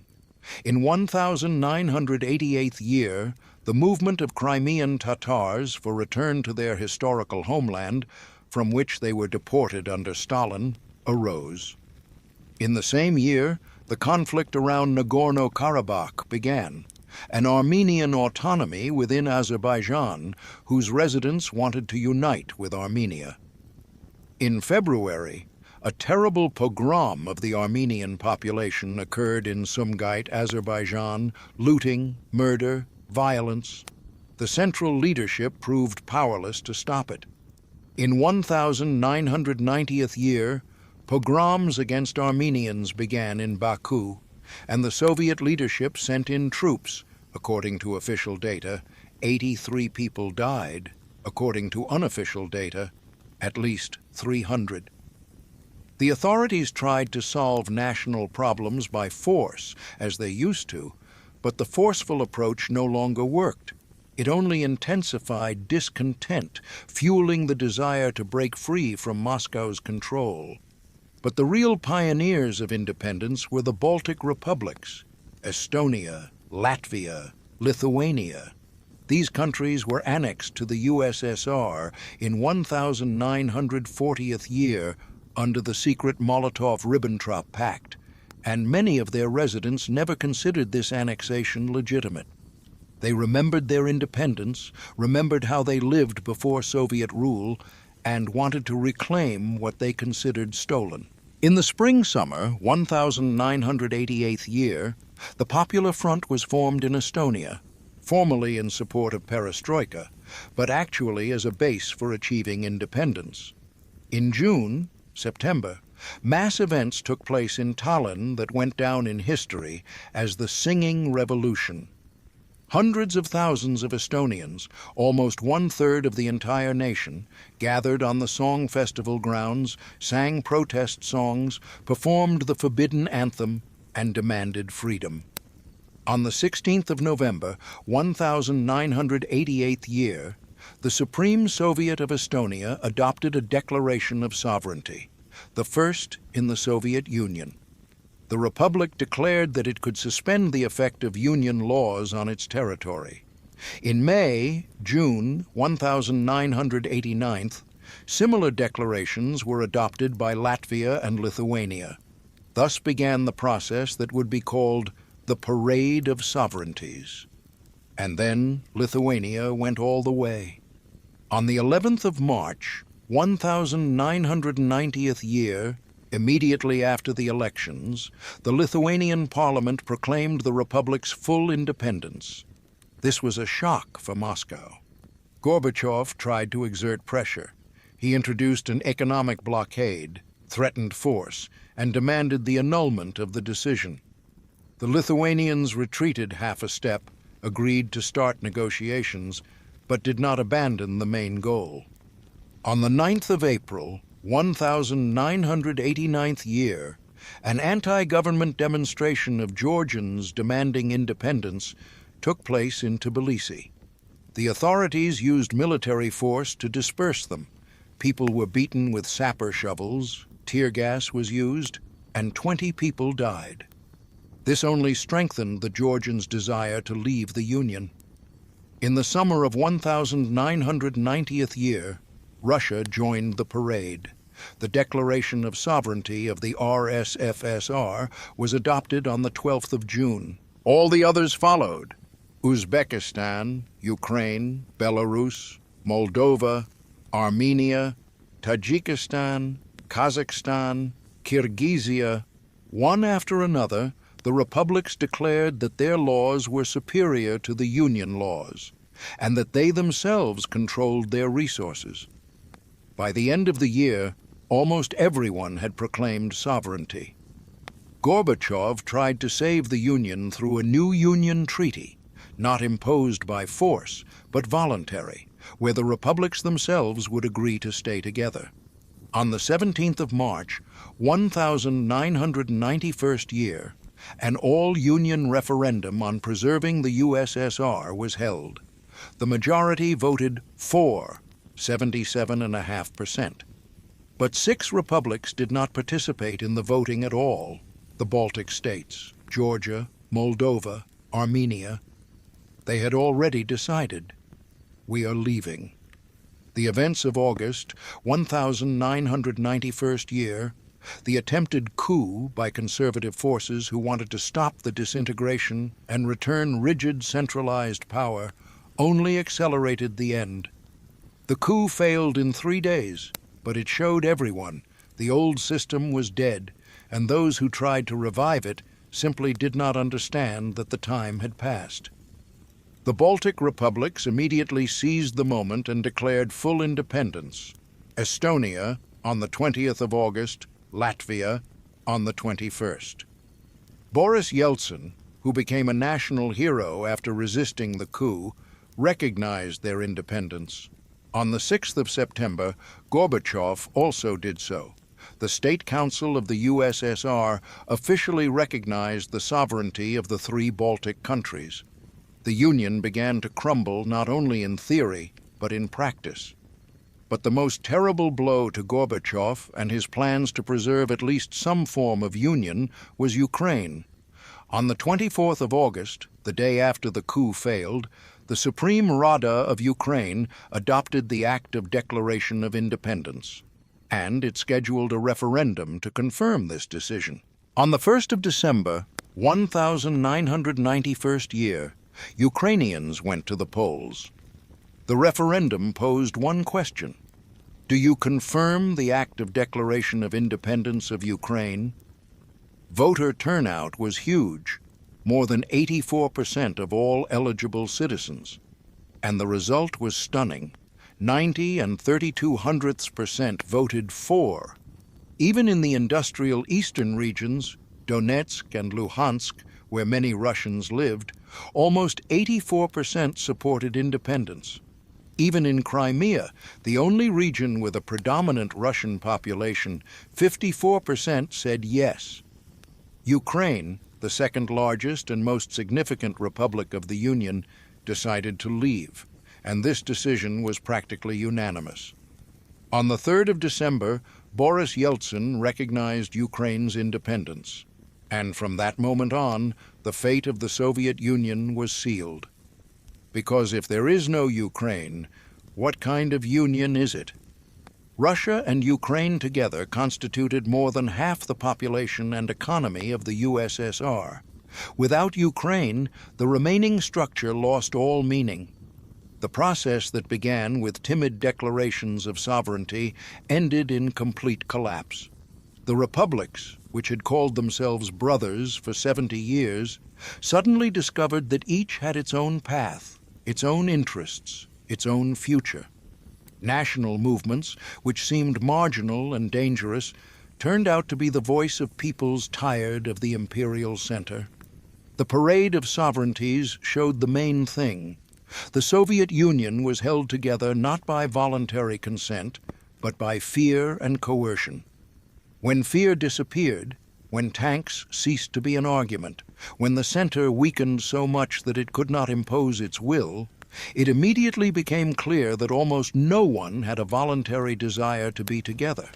Or almost no one, because next would be an attempt to create something, anything, in place of the collapsed empire. Sometimes history is made not in loud halls, not in squares before thousands of people, but in a quiet place where pine trees rustle and the air smells of snow, where a few people at a table decide the fate of millions without even asking their opinion. This is exactly what happened on the 8th of December, 1991st year, in Belovezhskaya Pushcha, a nature reserve on the border of Belarus and Poland at the Vyskuly state residence. 3 people arrived there: Boris Yeltsin, the president of Russia, Leonid Kravchuk, the president of Ukraine, and Stanislav Shushkevich, the chairman of the Supreme Soviet of Belarus. Formally, the meeting was scheduled to discuss economic issues for negotiations on a future Union treaty. But everyone understood this was about something more. A week ago, on the 1st of December, Ukrainians voted in a referendum for independence. Over 90% said yes, and this was a death sentence for any attempt to preserve the Union in its previous form. On the 3rd of December, Yeltsin recognized Ukraine's independence. And on the 5th of December, Kravchuk announced that Ukraine was denouncing the 1922nd year treaty on the creation of the USSR. In Belovezhskaya Pushcha, they understood, if there is no Ukraine, there is no union. Russia, Ukraine, and Belarus were the 3 republics that, almost 70 years ago, signed the treaty establishing the Soviet Union. Now these same 3 republics, or rather their new leaders, had to decide what to do next. Negotiations lasted all day. Lawyers prepared documents, politicians argued over wording. Gorbachev called from Moscow, trying to understand what was happening, but he was kept out of the loop.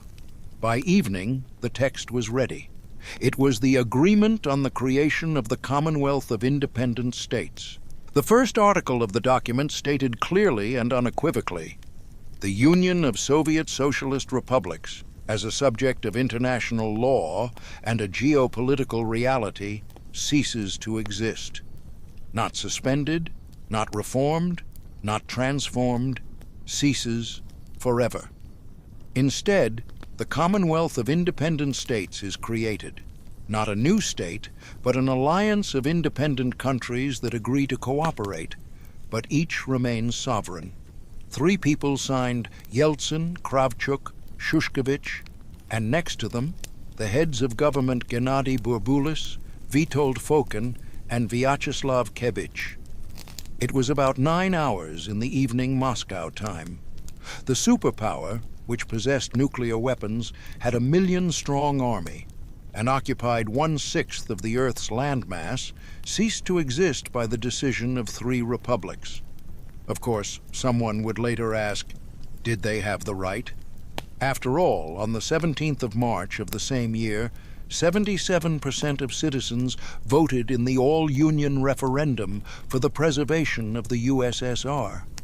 But 9 months had passed since March, and the world had changed in those months. The coup, the independence of the Baltics, the parade of sovereignties, the Ukrainian referendum, all made the March vote history. On the 10th of December, 2 days after the signing, the Belovezhskaya Agreement was ratified by the parliaments of Ukraine and Belarus, almost unanimously, with minimal objections. The 12th of December was Russia's turn. The Supreme Soviet of the RSFSR, chaired by Ruslan Khasbulatov, voted for ratification. Yeltsin insisted on a quick decision, citing the many problems arising from uncertainty, and the deputies agreed. By a majority vote, they ratified the agreement and immediately denounced the 1922nd year treaty on the formation of the USSR. But 3 was not enough for the new Commonwealth. On the 21st of December in Alma-Ata, the capital of Kazakhstan, the leaders of 11 republics gathered, all except the Baltic states and Georgia. They signed the Alma-Ata Declaration and a protocol to the Belovezhskaya Agreement, thereby joining the Commonwealth of Independent States as its founders on equal rights. Azerbaijan, Armenia, Kazakhstan, Kyrgyzia, Moldova, Tajikistan, Turkmenistan, Uzbekistan, all declared, "We are no longer part of the Union. We are independent states that voluntarily join the Commonwealth." On the same day, the 21st of December, 11 heads of state confirmed the USSR as a geopolitical reality no longer exists. This was the final verdict, issued not in Moscow, but in Alma-Ata, not by Gorbachev, but by those who already considered themselves leaders of independent countries. And Mikhail Gorbachev remained the president of a non-existent country all this time. He tried to fight, saying that the decision to liquidate the USSR should be made by a nationwide referendum, that 3 republics did not have the right to dissolve the Union without the consent of the others.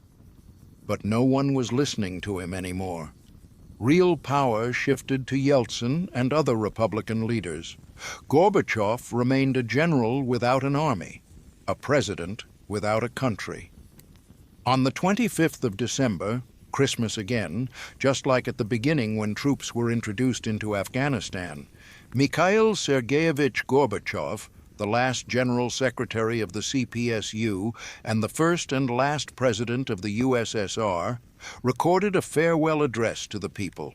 He spoke about having done everything possible to preserve the country, that he was leaving for reasons of principle, and that he was transferring his powers to the President of Russia, Boris Yeltsin.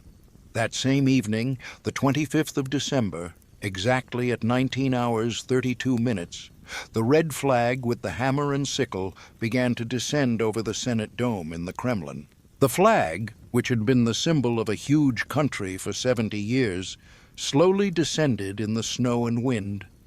Those who stood below and watched this cried, not everyone, but many. They cried not necessarily out of grief, simply because a great era was ending. Something familiar and habitual was leaving, however complex and contradictory it might have been.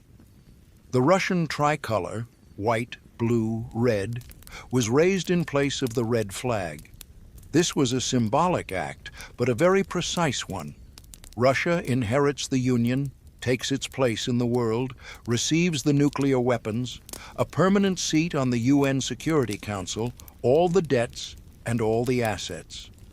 And the next day, the 26th of December, 1991st year, the Soviet of Republics of the Supreme, Soviet of the USSR, the body formed in place of the former Soviet of Nationalities, met for the last time.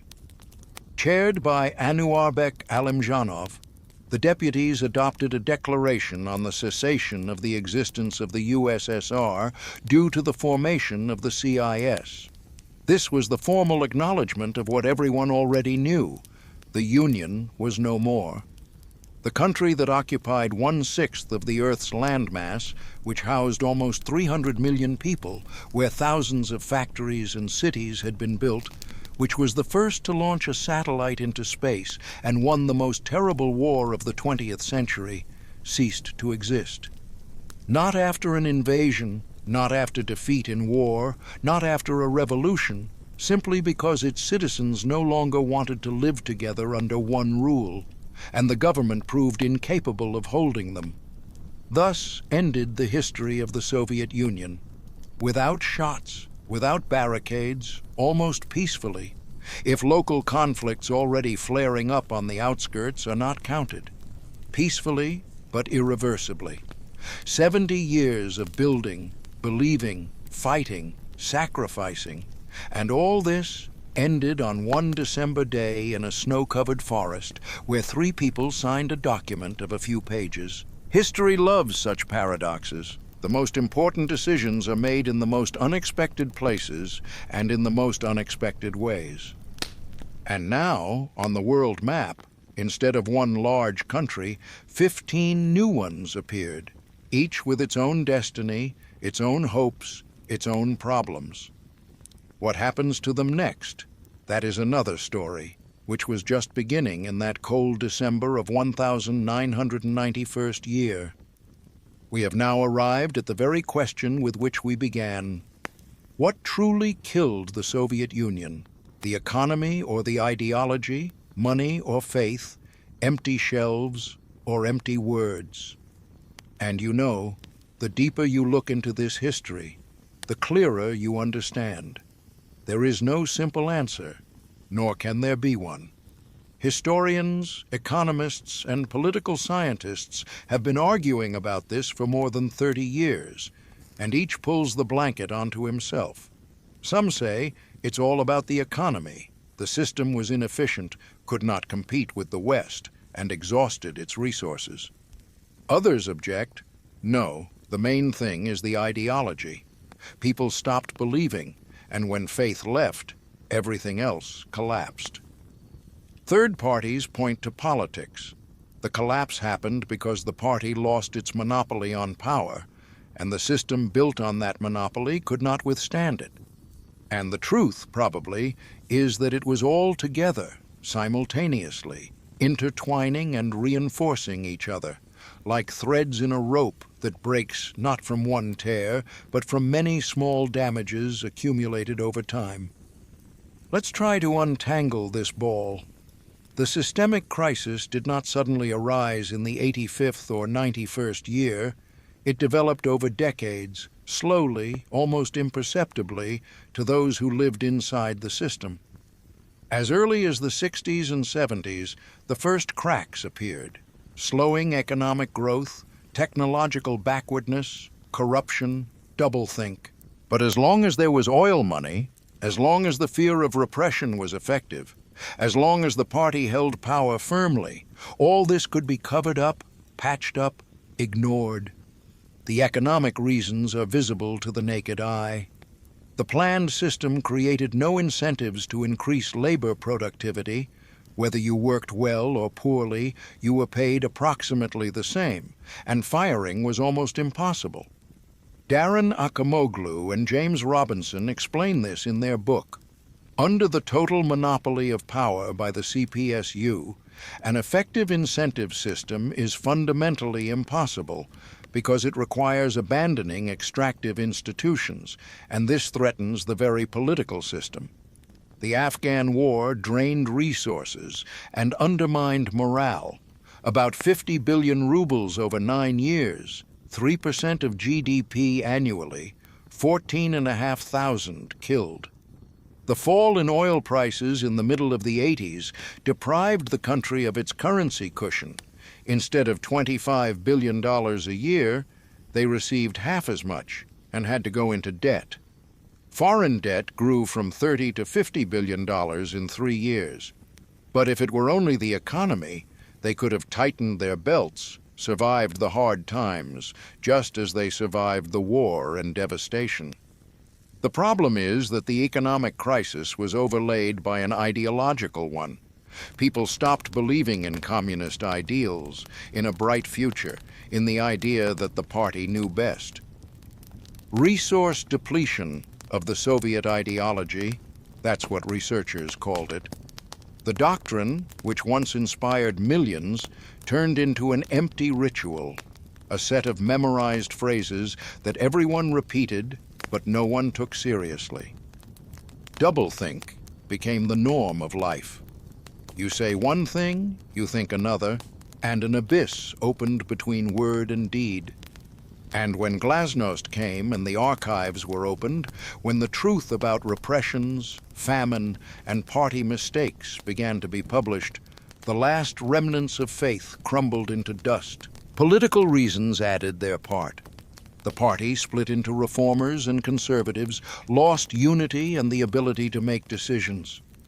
When the sixth article about the leading role of the CPSU was excluded from the Constitution in March, 1990th year, the monopoly on power was lost. And without this monopoly, the entire system lost meaning because it was built precisely upon it. National movements exploded as soon as they sensed the center's weakness. The Baltics, Georgia, Ukraine, Moldova, one after another, the republics declared sovereignty and then independence.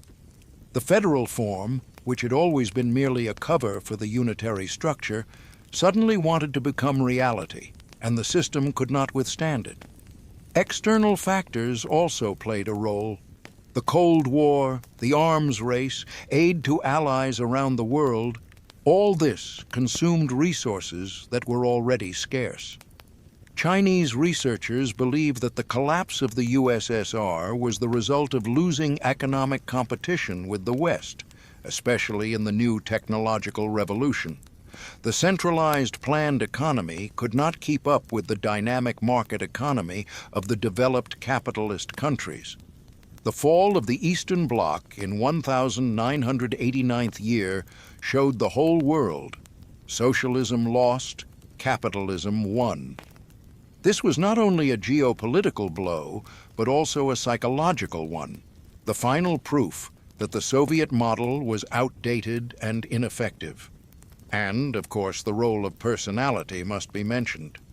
Mikhail Gorbachev, reformer or gravedigger?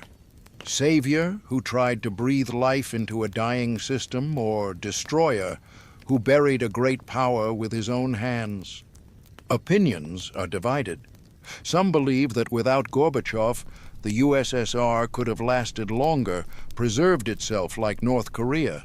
Others say, no, the system was doomed, and Gorbachev just happened to be at the helm when the ship was already sinking, and nothing could be changed. Chinese experts see the main mistake in Gorbachev starting with political reforms instead of economic ones, as Deng Xiaoping did in China. Glasnost and democratization undermined the party's authority before the economy had a chance to strengthen. The worst combination resulted. The old no longer worked, and the new had not yet started working. But here is what is important to understand. All these factors, economic, ideological, political, national, external, did not act separately, but together, reinforcing each other. The economic crisis undermined faith in ideology. How could one believe in the superiority of socialism when the shelves were empty and the West had abundance? And the crisis of ideology, in turn, blocked economic reforms. People did not want to work for empty promises. Officials sabotaged changes, fearing the loss of power and privileges. Political paralysis aggravated the economic collapse. It is impossible to conduct business when it is unclear which law is in effect, union or republican, when the rules change every day. And national conflicts tore apart economic ties between republics, further deepening the crisis. The result is a vicious circle where each problem generates others, and there is no way out. Some researchers believe that after the CPSU lost its monopoly on power, the collapse became inevitable. The system was organized to rely on this monopoly, on rigid control from top to bottom. When control weakened, everything fell apart. Academician Andrei Sakharov suggested transforming the USSR into a confederation in 1989th year, a voluntary alliance, not one imposed by force. Perhaps if they had listened to him earlier, a compromise could have been found, some form of unity preserved. But they did not listen. They were afraid that a confederation meant the end of the empire, and in the end, they got not a confederation, but a complete disintegration. So what was the main thing after all? the economy or the ideology? The answer probably is both, plus 10 other factors that wove into one tight knot. It cannot be said that the USSR collapsed only because of empty stores or only because people stopped believing in communism. It was like an old tree that looks strong on the outside, but inside it is eaten by many worms, each individually not fatal, but together they make the trunk rotten, and one strong wind is enough for the tree to collapse. Chinese researchers, who studied the experience of the USSR with particular attention to avoid repeating its mistakes, concluded the main reason was the failure in economic competition with Western capitalism, especially during the new technological revolution. The centralized planned economy could not keep pace with the dynamic capitalist system of the West. But this is only one side of the coin. There is another opinion.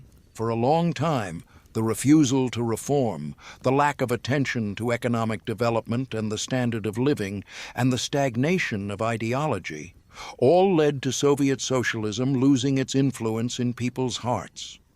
And when people stop believing, when the system relies only on inertia and fear, the first crack becomes fatal. Gorbachev made a fatal mistake. He started with political reforms instead of economic ones. Deng Xiaoping in China took the opposite path. First, he opened the economy, gave people the opportunity to earn improved life, and only then, very cautiously and gradually, began to change the political system. Gorbachev, however, launched Glasnost and democratization before the economy had time to strengthen. The result? The old system was destroyed, and the new one did not have time to form. But can one man be blamed? Probably not. Gorbachev came to power at a moment when the country was already standing on the edge of the abyss, but few people realized it. The economy was cracking, the ideology was exhausted, national movements were gaining strength, foreign debt was growing, oil prices were falling. Perhaps if someone else had been in his place, everything would have happened differently. Perhaps the country could have been preserved, like North Korea, and survived for several more decades in a frozen state. But the question is, was it worth doing? And was it even possible? Some experts say, after the CPSU lost its monopoly on power, the collapse became inevitable. The entire system was built on this monopoly. The party controlled everything: the economy, politics, ideology, culture, and education. When the 6th article on the leading role of the party was removed from the Constitution in March, 1990th year, the core of the system was removed, and everything began to crumble because there was nothing that could cement this structure without the party cement. The interconnectedness of all factors was so tight that it proved impossible to break the bond. The economic crisis undermined faith in ideology. How could one believe in the superiority of socialism when the West lived better? The ideological crisis, in turn, blocked economic reforms. People did not want to work for empty promises. Officials sabotaged changes, fearing the loss of power. Political paralysis exacerbated the economic collapse. It is impossible to manage the economy in a war of laws when the rules change every day. And national movements tore apart the last ties, accelerating the collapse. External factors added the last nails to the coffin. The fall of the Eastern Bloc in 1989th year showed everyone. Socialism lost the historical battle with capitalism. This was not just a geopolitical blow. It was a condemnation of the entire value system on which the Soviet Union rested. The Cold War, the arms race, aid to allies around the world, all this cost enormous amounts of money that were catastrophically lacking. Yet, could the USSR have survived? This question will haunt us for a long time. Alternative scenarios existed. The Chinese path of gradual economic reforms without political liberalization, Or the Sakharov project of a confederation where the republics would remain together voluntarily, not by coercion. Or simply earlier, more decisive, more thoughtful transformations, back in the 70s when there was still money and time. But history does not tolerate the subjunctive mood. Everything happened as it happened, and now we know. The Soviet Union did not withstand the test of time, not because it was weak initially, but because it could not change in time, adapt to new challenges, or answer the questions posed by the era. The system, built on rigid control, centralization, and ideological monopoly, proved too inflexible for a world that was becoming increasingly open, dynamic, and diverse. The collapse was the result of synergy, when a multitude of factors reinforce each other, creating an effect far exceeding their simple sum. And perhaps the most important lesson from this whole story, in the Soviet system, it was impossible to separate one from the other. They were so tightly interwoven that breaking this connection meant destroying the whole thing. Ideology did not just justify the economic model, it was its foundation. Planned economy, absence of private property, centralized distribution, all this rested on the conviction that this was right, this was just, this led to a bright future. When faith left, the economy was left without support, and the economy, in turn, undermined the ideology with every empty counter, every queue, every sugar coupon. A vicious circle resulted, where each problem multiplied others. The collapse of the USSR was the result not of one cause, but of the synergy of many, when factors reinforce each other, creating an effect far exceeding the simple sum.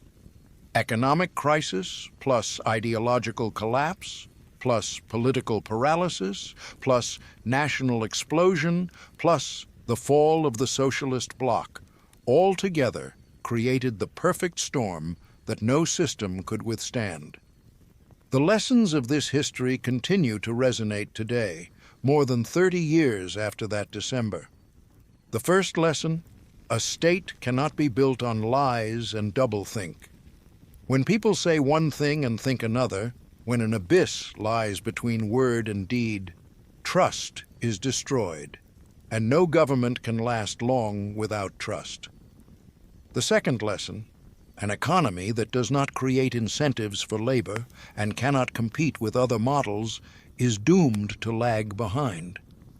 You can live on resources for a long time, but sooner or later prices will fall, resources will run out, and it will become clear that there is nothing behind the beautiful facade. The third lesson: empires built on force crumble when that force weakens. If peoples are held together only by fear and coercion, then once those tools disappear, everyone will go their separate ways. Could the USSR have survived? This question will haunt historians for a long time.